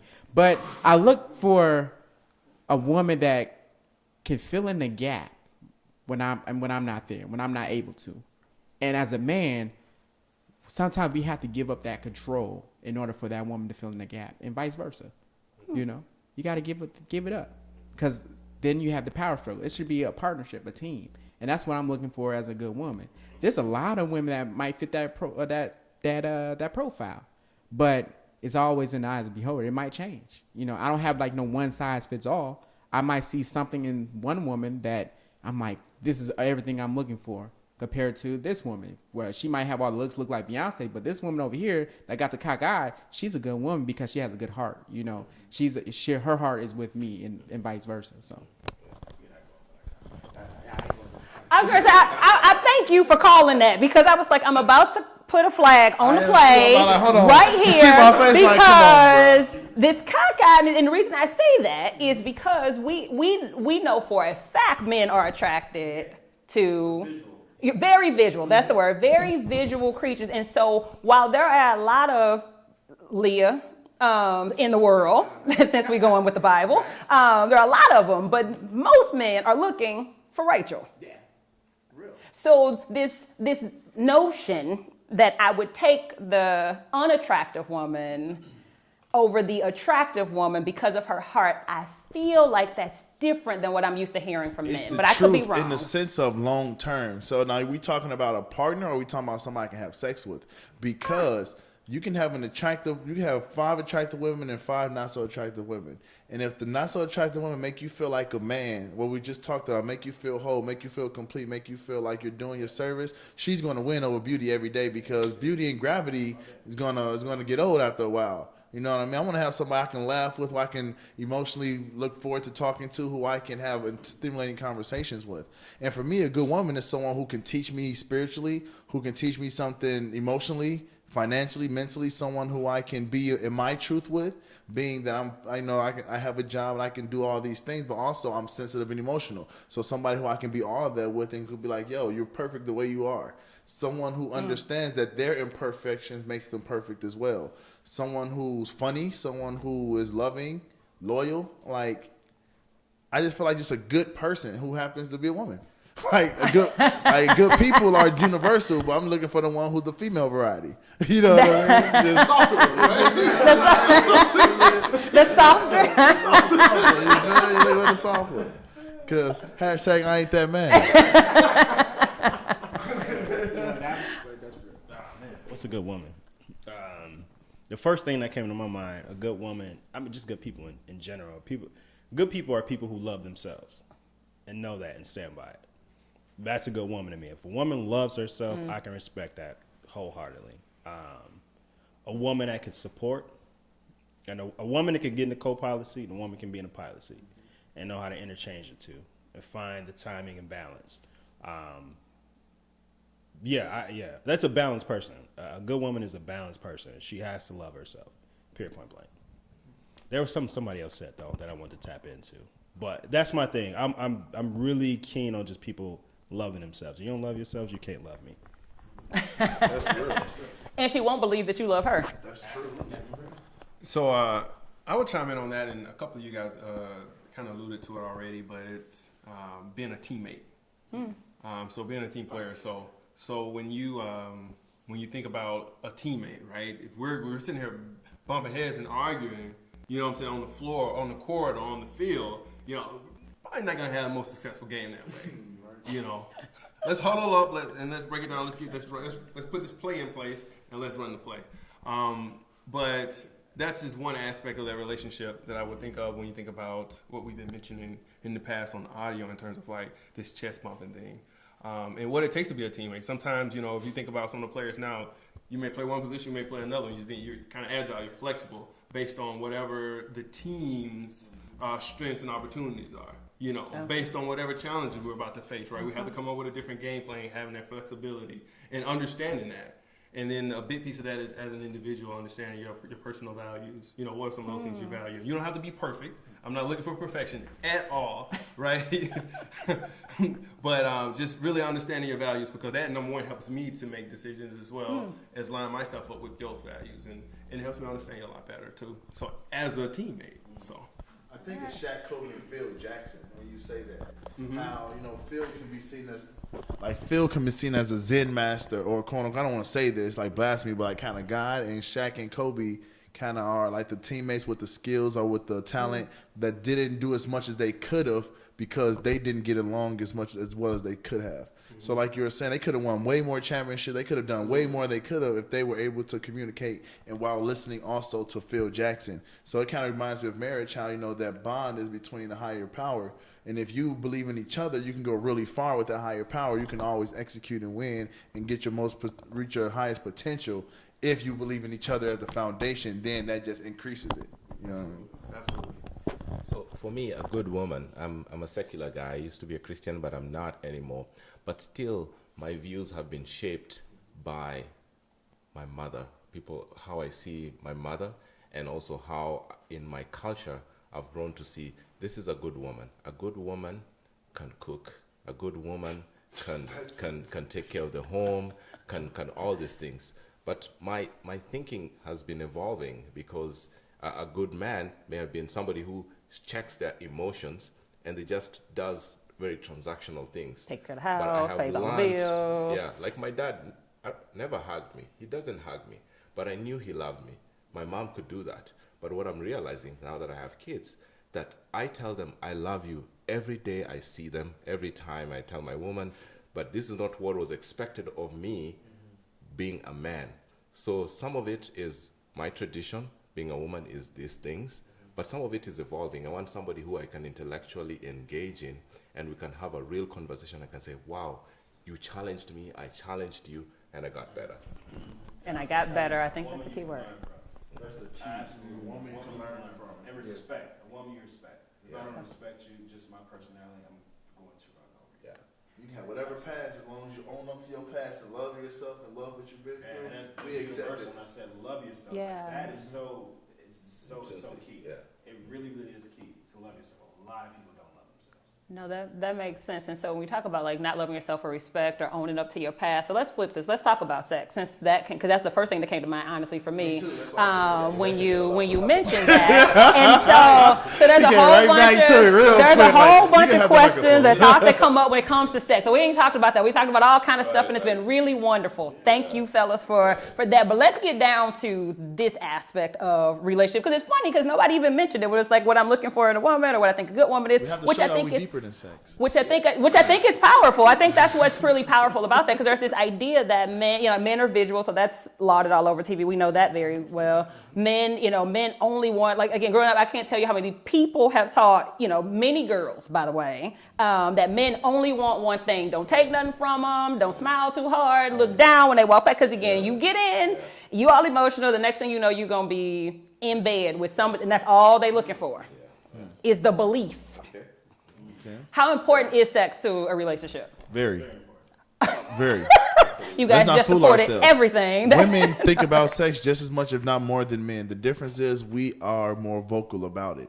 But if you get a woman who opens up to you and who trusts you, it's true. Women also do think about sex a lot. Quit playing. Like, if you let's be honest. Women could be in love with a dude. No, I wouldn't say that. I would just say a woman can fall out of extreme like with a dude really quicker than a dude would when it comes to sex. A dude will give a woman another chance if we don't feel like the sex is good, but let a woman have sex with a dude one time and she feel like it was whack. Oh, she's not going.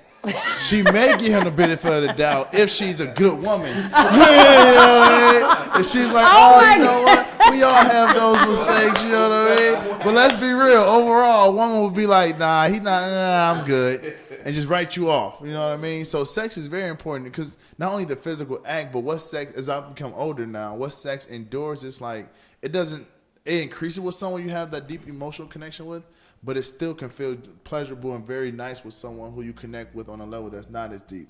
In a sense of, I respect you and your person, you respect me and my person, and we both are consenting adults who want this to have this experience together.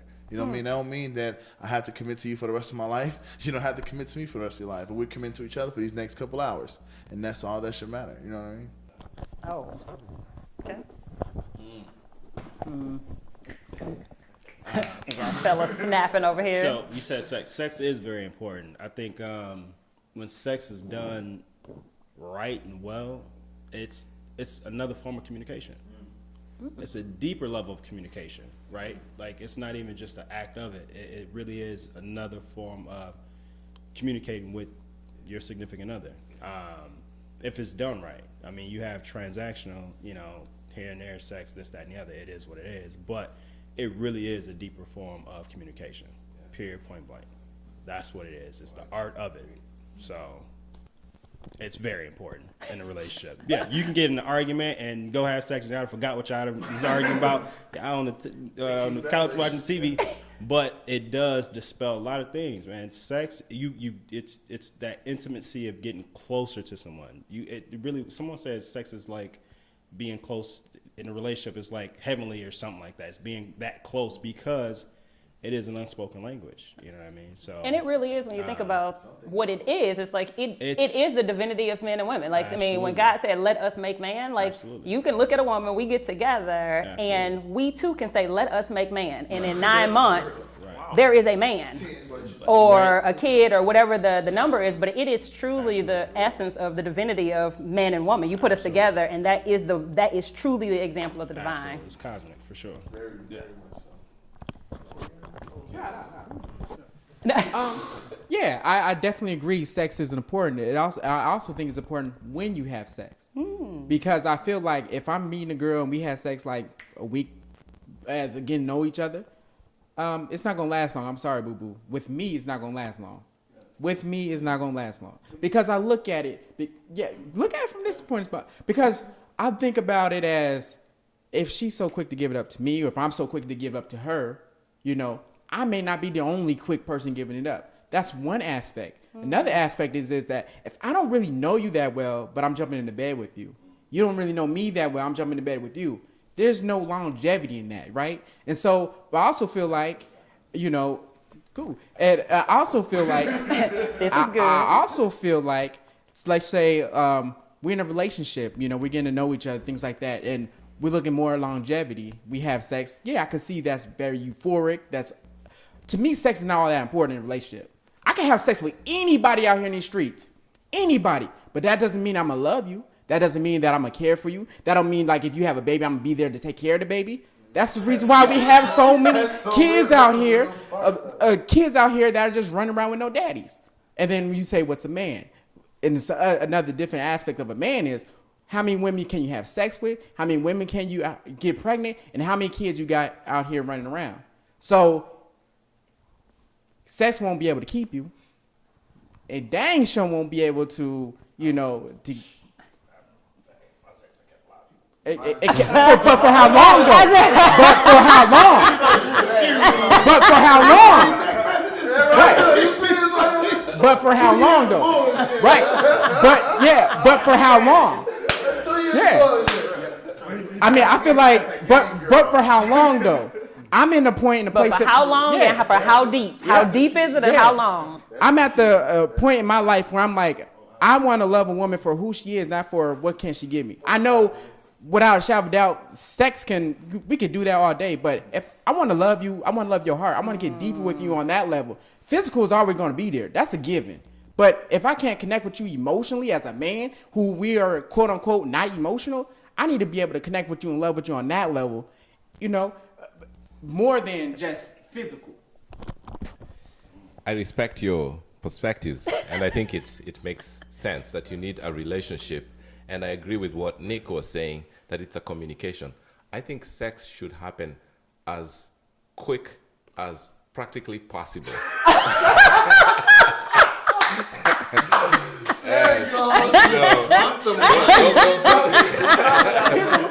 All right, so because I think I don't believe in this. It should happen as quick as I don't believe in this 90-day or whatever. But if there's values involved, okay. So if you're a Christian or you say you won't do it until you get married, that's acceptable. But in the sense that this is something natural that men and women have, but we have made it a sacred thing that we can't talk about it, that we're not considering it a key. I think it's very important in a relationship that we're going to put it on hold until time X when we have access to it now to really get to know each other. So I think sex should happen promptly. Wow. So we got long term and promptly. Like, yeah. So, and I can't. You guys may have different experiences, but from my experiences, sex has torn up a lot of immature relationships that I've had. And so one thing that I've learned, so it is a beautiful thing. It is a very, very climatic thing. It is a beautiful connection and bond and communication.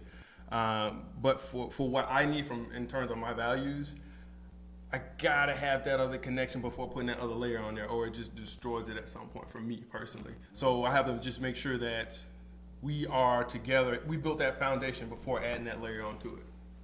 Because to your point, I can have sex with, her and her, and not have any emotional tie to it. I'm not paying any bills. I'm not thinking about any of those things. It's just a sexual release.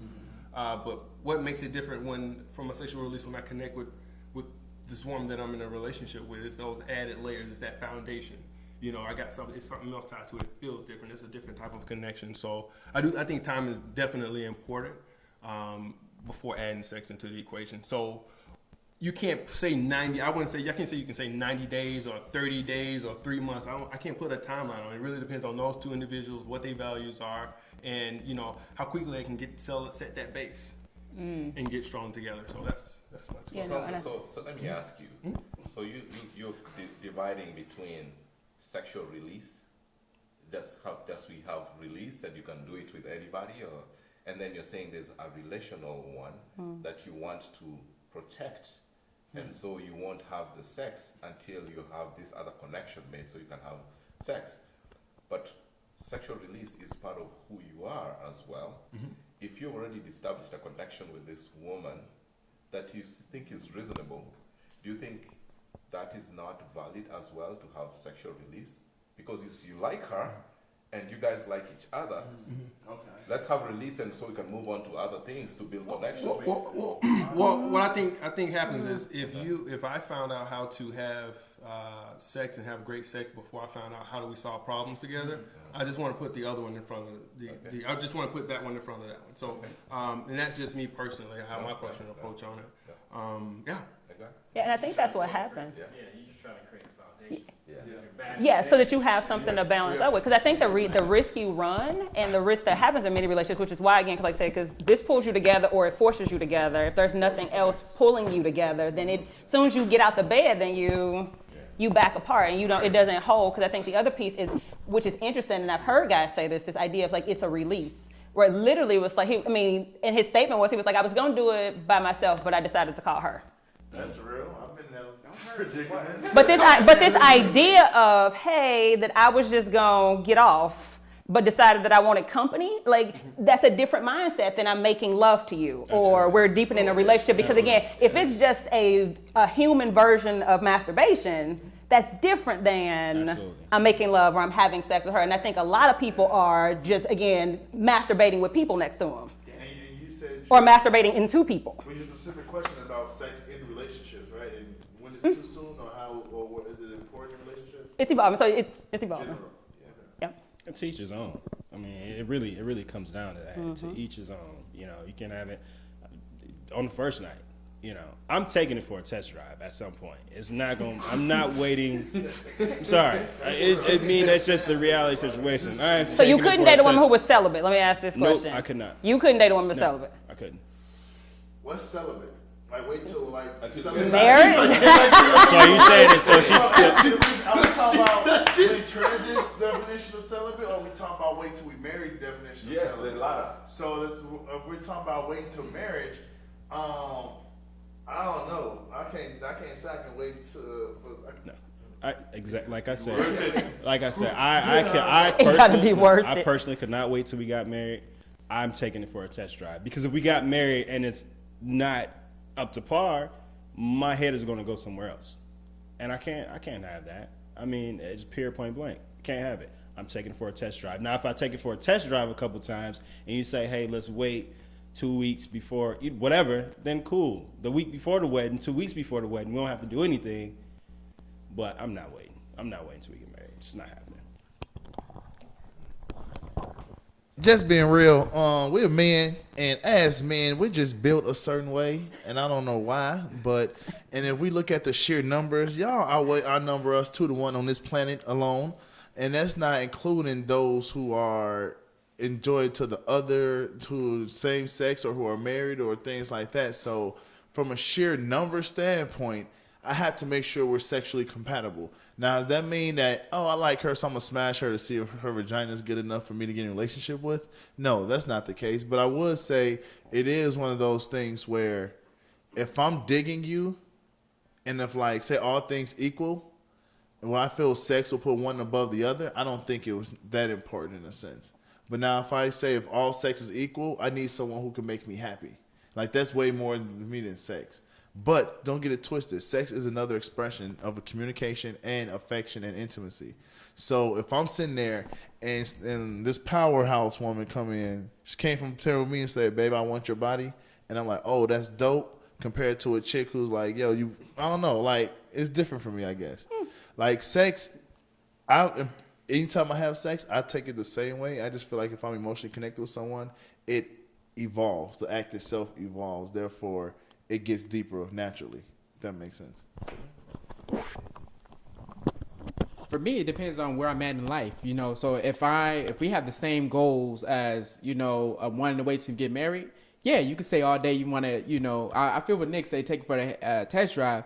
You know, me as a Christian man, you know, it's hard. I'm human, you know. I'm human. So it's like if a woman says I want to wait to marriage, I respect that. You know, but if I try and feel on you and stuff like that, I will hope that you will continue to deny me, because that's the woman I'm looking for a woman that will continue to deny me and say, nah, we stick to your guns. But if you let me in, that's the end, you know. Really? Would you stay with her if she did? Well, it depends on how I feel. I don't think I crossed that road yet. I'm single now, you know what I mean? I don't think I crossed that road yet, you know what I mean? But at the end of the day, there's probably have not been not one girlfriend that I had not had sex with. And I think that no matter what she said. No matter what she said. Like eventually, you know, like for other people, they be like, man, dog, I've been trying that for years. How'd you pull it up? It's just how it happened, you know what I mean? And so, but can I, like right now in my life, can I date a woman that's celibate? I can. And I could also rub on her, feel on her, but I will hope and I will pray that she can still deny me. How long is a celibacy? How long are we speaking here?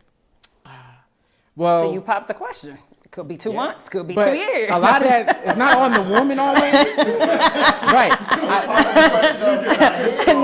The question of will you marry me? Right. Like that question. The question. And here's the thing. Yeah. Let me say this. Like I said, to each his own. I do respect it. I respect, you know, if that's what you want to do, you want to be celibate, I like to celebrate. But you can do what you do, I respect it. But for me personally, I can't see myself doing it. That makes sense. Not even a little bit. It said not even a little bit. The challenge for me is denying myself. That's the major challenge. So it's not always on the woman because I pull out those actions, but I have to deny myself. I ain't got no kids, do I? Yeah, it's all my kids in here. all my children, the invisible kids. I would advise the women who make the choice of celibacy, maybe based on their values, religious values as they see and as how they're taught in their church or their synagogue, that this is something that you wait until you're married. I think that's valid, that's there culturally, but I want to challenge that notion. I don't think it's realistic. And I think if you look at any, whether it's Christian or Muslim or whatever, that it is very hard to find somebody who waited, and I think that is getting fewer and fewer women who wait or men who wait, because you're denying yourself this aspect of a relationship where I think even in the Bible it says he knew her. It is a knowledge where sex is phrased in know, to know somebody. That means there's a depth that I am going to deny knowing this person to this level of emotional and physical connection until 2 years, because by the time you get a fiance, you plan the wedding, this may be 3 years that you're going to deny your relationship from developing to that level. That celibacy has to be challenged. And pastors, whoever you are, maybe you may have to moderate and teach them that if you're in a committed relationship, maybe change the boundaries a little bit. We're scratching this from the tape. No. We're being honest. Yeah, that if you're in a committed relationship, you're not diminishing yourself or diminishing the future relationship by having sex, which I think has been what we were taught growing up. By doing it, you're diminishing it. I disagree. You are increasing it and making it stronger.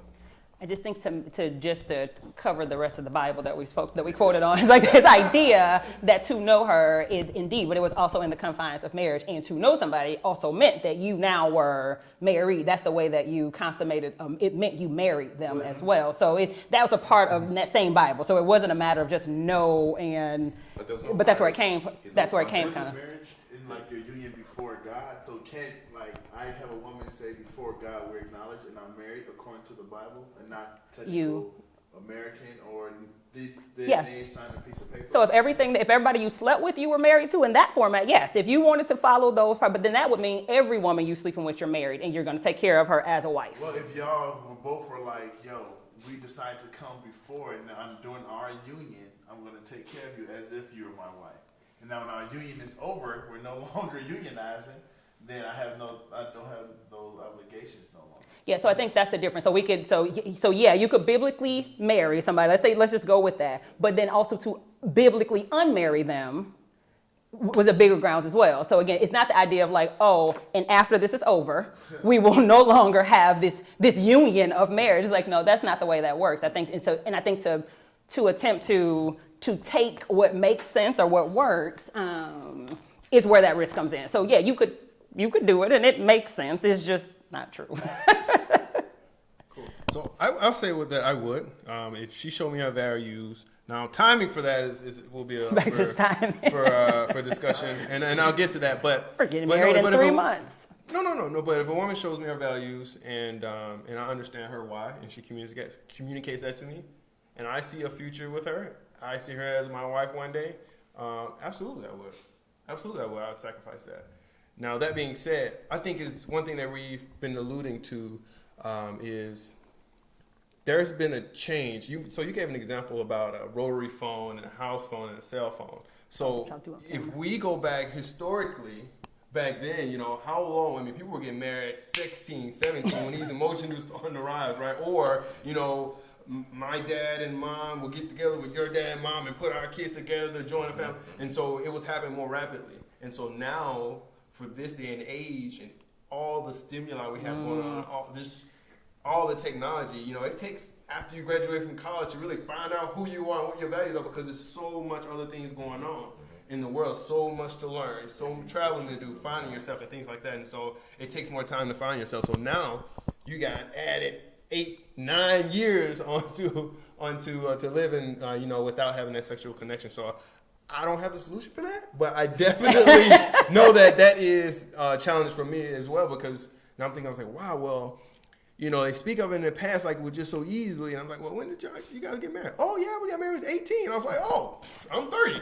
Yeah. You know what I'm saying? This is years and years and years of managing these emotions. And so I think one thing that speaks to that is maturity, right? And so and as you mature, as you learn and learn more about yourself, you get that maturity. And I think I can't speak for God and I can't speak for the Bible or whatever someone chooses to believe in, but I think that's one of the key ingredients to when they say wait for marriage. Well, why? Why wait for marriage? Why do that? And I feel like that's one of the attributes of that is that maturity piece. And I can say I can't put a time on that, but that's just my perspective. I want to say one thing about the sex thing. I remember in college I used to have sex just because, like you said, release. Just to be honest. And as I've gotten older, I've realized sex has helped me develop connections or figure out what type of connections I want to develop with someone. If that makes sense, in the sense of I can hang out with you all day. We can be funny. Like I said, you can have 10 people. We can kick it, hang out. You cook, great, all that. But if we have sex, there's a certain energy that is passed between two people that we haven't really talked about yet. And it's the energy that shows you that you can have a one-night stand with someone compared to someone you want to have sex with over and over again. You know what I mean? It's an energy that is unknown that we can't see, but we can definitely feel. And there's a reason why you can have sex with somebody you want to cuddle up with them, or someone you want to have sex with and hurry up and get the hell out of there.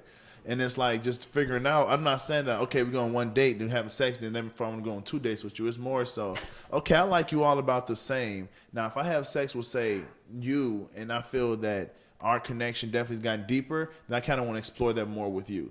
But now if I feel we have sex and I feel our connection hasn't stayed the same, then I feel like, okay, maybe this is something I probably shouldn't keep in my life long term, because obviously it's not a deeper connection, if that makes any sense. Have you gotten any drama with that?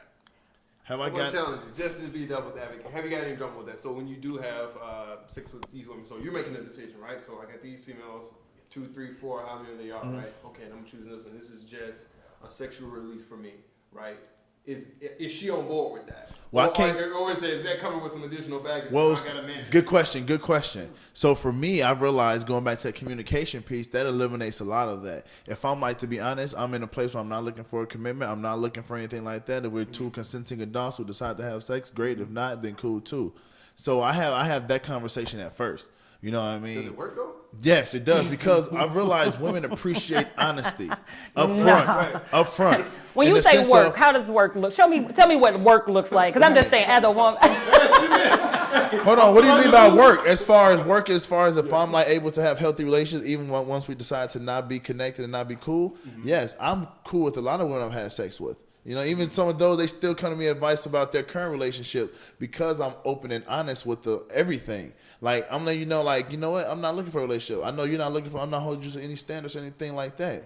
But now, who's to say though? How you gonna judge me on what I do? I'm not telling you that I'm having sex with you to see if our connection deeper. I'm having sex with you to see if our connection deeper. No, just like a woman, I'm gonna tell you that she's dating multiple dudes to figure out who she wants to hang out with the most. But that is something I have to do for myself, and that's how I use sex. Now I'm not saying that everyone does it, but now as I'm older, I use sex as seeing like, yo, can we have a deeper connection? Are you worth having a connection for that cuts off other potential people? Have you ever had connect? I'm sorry.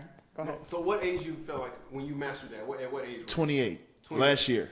Last year. No, that's cool because I'm going back to that example I brought earlier about just being able to get that maturity and what that. That's why I'm saying in college that's why I've had to think about me. A lot of people don't know I'm 29 now. I've been in relationships since I was 15. I've been single this as long as I've been single since 15 years old. So I'm able to take those things and learn different things from different relationships. I talk to people all the time about everything. So I'm able to sit in my truth and be like, yo, I know I'm not ready for that lifelong commitment. I know I want it at some point. I'm not saying I'm close to it, but don't expect me to commit to you. Now, if you want to have sex, that's great. We can have, like I said, that 2 hours, that can be our thing.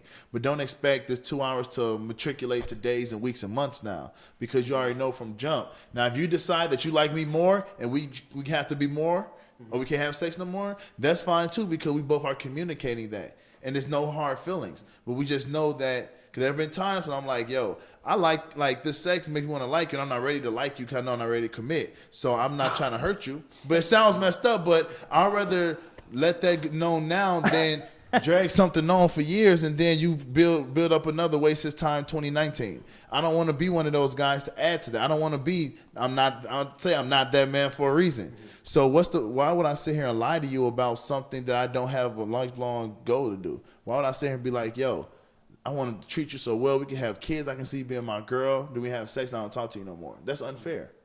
That's just unfair. That's very. And not every woman wants a relationship. Yeah, that's true. Yeah. I think. I mean, we already talked about the relevance of sex in a relationship. I think if you're in a committed relationship, there should be an understanding, the two of you. I agree that there's some women who that's their value because they're brought up that they're gonna wait until they're married. That is fine. But I think realistically, if you look at it, there's value in having sex because of this deeper connection. And we should not disregard that at the expense of culture and norms that have been there that in reality are impractical in my mind to keep. Maybe there are people who actually will wait until they're 32 because they're working and they're going to get married at 32. They're going to wait that long. But I think that is a far and few, but you're denying yourself something important in a relationship. So how do we teach our young people? There's consequences and there's value.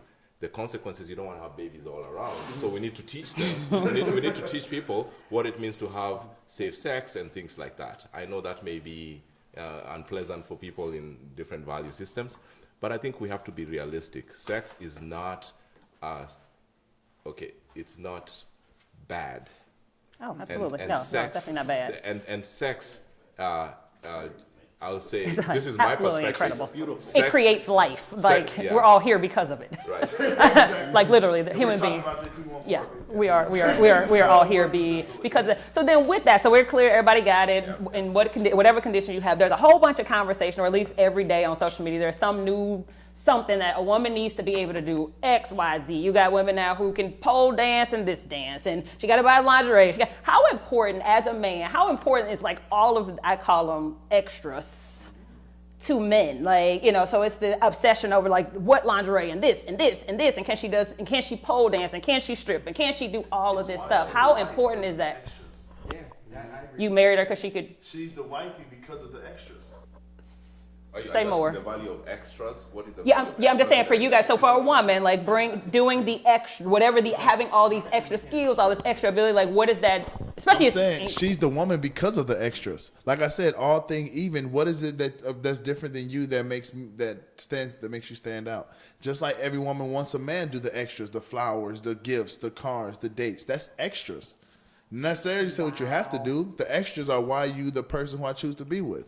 So if you show me the time that you actually taking the time to think about me when I'm not around, that you're taking the time to make me happy and make me smile, you're standing out. You're standing out. Just show me that you can be a powerhouse woman, but also a sensitive woman that can take time to think about somebody else. Oh, you're standing out. compared to somebody who still wants to be even and safe. Going back to the afraid to have sex and afraid to let the emotional thing come out because they want to be safe in their truth. Safe in their truth, I guess. So the extras are why you're the wifey, and the extras makes us, as men, we have such a one-shot mind. We need to be like entertained because we get bored. Just being honest. Like, think about dogs. Like, you can't get you gotta switch the toys up on the dog unless they will get bored. Like, whatever, it's just a toy. I'm just being honest. This is how men are. Like, show us the lingerie, show us, like, take us out on a date, show us a little risque stuff. That's why you're the wifey, because you're the extra. You do the extras. So that's how she gets chosen to be your wife, is she has to be the freak edition. Well, you say extra, you didn't say necessarily the freaky extra. Well, that's what I mean. But the extra stuff, though, would increase your chances of landing this black man right here. I'm just being real. Hashtag that guy. Right, hashtag Can you refine that question? And because I felt like you were getting it out. And he got overzealous. Yeah. So can you refine that? So I'm asking, so we know sex is important. There's a lot of pressure and expectations for women to do a significant amount of extra things, whether it's lingerie, whether it's learn how to strip, pole dance, etc., to make herself different enough to be that girl or to be select. I'm asking, how important to you as a man is that? To this man, it is important, and that's how you get selected to be a wife. How important is it to me? To you? Yeah. It's very important, I think. And I say it in a sense of just recreating yourself. It's evolving and just in the bedroom, right? Like, you don't want the same. You're not going to have missionary sex every time you have sex, right? It's just gonna get boring. And to attest to his point in a better way, I mean, you're going to chew that toy up as a dog, and it's just gonna be boring. You're gonna get bored as a woman. Absolutely. I think you want your man to come with new, different tricks. Run a bathwater, run a bathwater for you. Mm-hmm. You want those things? You want champagne? You want candy? You want lingerie? You want this, that, and the other. So yeah, those extras are what we want. But being open to that as well. She may not come in as a pole dancer, but she may end as a pole dancer. That's real. That is an air high five right there. That's real. Suggestions. As long as I know I can recommend this to you, be good. I can send you a text message about this class and you may read it, then we good. If you're the negative Nancy right away, I ain't doing that. Well, guess what? I ain't doing you. She's gonna be open. Just try it once. So it's openness. In your case, if she comes already with that, all the better. Well, I'm saying, like, when you say how important is it, I'm saying the extras are what make you wifey. So, like, the extras are what makes you that. I'm not saying that, like... Not that master's degree she just went and got? The master's degree makes you that. I'm saying it's a good chance. That's an extra. Yeah. So when you say extra, to me, it's like anything that's beyond basic. You know what I mean? Like a master's degree, college degree is beyond basic. High school diploma, that's required by law. Well, technically. But anything above that is extra. You know what I mean? Can I tell my man real quick? And then you guys keep it. So, to that point, I think when he said that, when you guys kind of compared that and made that statement, I think the really good piece of that is growing sexually, right? So you got intellectual growth, right? Someone who has values and priorities in terms of what they want to do with their career, and you can support it in that. And then you have that sexual piece, that sexual growth, where I'm trying to improve to please you, and you're trying to improve to please me. And so what that means from a standpoint of that woman who's doing this extra, doing this research and trying to improve and grow the relationship sexually, I think that's really, really important. Very, very important. So. And can we change the narrative from extra to just something else? Yeah, because when I hear extra, I feel like someone's trying to be something that they're not. Trying to be all that suggests to someone's ego, and it's not really who they are. So when I hear extra, okay, I like the way you kind of worded it as just growing. Like even sexual, if you're open, like. Yeah, if you want to come to bed with some whatever. Sexual growth. So how we sexual growth. Sexual growth. Another word, a sweet spot. Sexual growth, like it's important. Yeah, we say extra. I'm thinking like loving hip hop people and weird stuff. And just extra. You know what I'm saying? Oh, you mean? Oh, yeah. I get you. You get what I'm saying? So people are willing to growth in every area of life, including in the bedroom. Just overboard. You can be extra in bed and be horrible. True. What are you doing? You trying to do the extra because that is horrible. So you have to do the extra. You jump in. So swinging from the chandeliers is not helpful if that's not what you want to be doing. About that to turn me on at all, because it's gonna break and somebody got to pay for it. Where you about to land? Where you landing? Hold up. In the same token, like I agree with 100%. I stand by y'all statements. You know, I also say this too. Like when it comes to relationships and marriage, when a man decides that he wants to marry this woman, I was like, well, that means he's trading all these other girls, Right. all of these other girls, all of these other girls, under the cupcakes for this one woman. It's got to be something about that woman. That's It's real. got to be something about that woman. Good point. That's all I got to say. Great point. Good point. And we almost 30 over, so it shows you we get it. Like, I got a couple on that's coming out here. This is gonna be great. But I think also she's trading all those other men for me. But I understand your question of extras. I agree that the points being made that I think what you're getting at is it necessary in a relationship to do these other things, to me what sounds like fun things, to make somebody feel good and attractive and to be playful. I think playfulness should be there in any relationship. You do these things, that is the good. But to me, it is not very important. I think it is useful. To me, it's somewhat important because sometimes I think the women will go too far and do too many things, and I may not notice that hair or that change. There was a shade change and other things happening, and then I may get in the doghouse because you didn't notice I had a new belt. So the things that maybe are superficial for feeling good, etc., I will miss a lot of those. So I don't think it is very important for you to do all those things so long as we can connect, we can go watch a movie, we can have a good conversation. Yeah, you look decent, but don't do too much because I may not notice and then you will be offended that I did not. So you more than she got this stripper pole and she's looking at No. Pole. Unnecessary. You telling me you want to notice your woman coming out? You breaking bottomless panties, nippleless lingerie, and you're like, oh, baby, it looks okay. No, that is explicit. That you will notice. She said like nightgowns and I don't think stuff she's like that, yeah. clothes and all that. Yeah. That's the extra stuff. Yeah. I do know where you coming from in the sense of to get a man, do you need to do the extra, or do you need to do the extra to keep a man? And I feel like I think that goes to his point on changing from extra. Exactly. And using that It's just willing to grow. Willing to grow. Being willing to grow. Yes, the willingness to grow. And so this has been incredible. This has been absolutely incredible. Appreciate the honesty, the openness. We're about to wrap it up. So if you have final words, again, as the men on the sweet spot, presented by Dessert and Discussion, what's your parting words that you have for women who are interested in getting a man or keeping a man, for that matter? What would you share with her? I think the women need to respect men and in the relationship, to know that this is important. I know they respect men, but just know respect is important. Have good intellectual discussions with your man. Let him have his passion and you have your passion. And I think I would really look forward to hearing what the women have to say to these conversations we've had and to get their perspective as well. Along with the respect, also respect yourself, you know, and also be open-minded.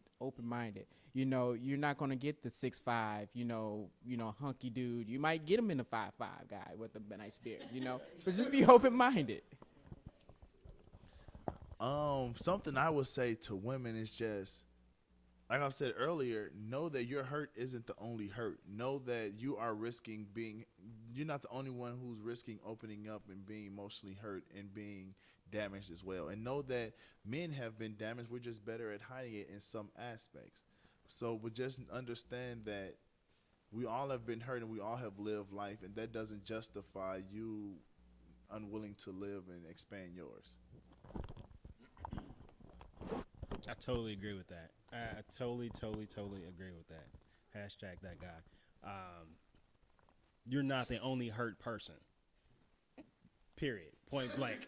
Period. Point blank. And I think at this day and age, we need to redefine what standards are, right? Because we're living in a very microwavable generation, very transactional generation. So really kind of getting back to those roots of truly courting and dating and understanding what that means.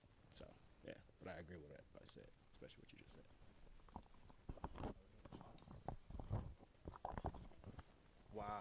I mean, everything these guys have just said. Like, I had just literally nothing that I can add.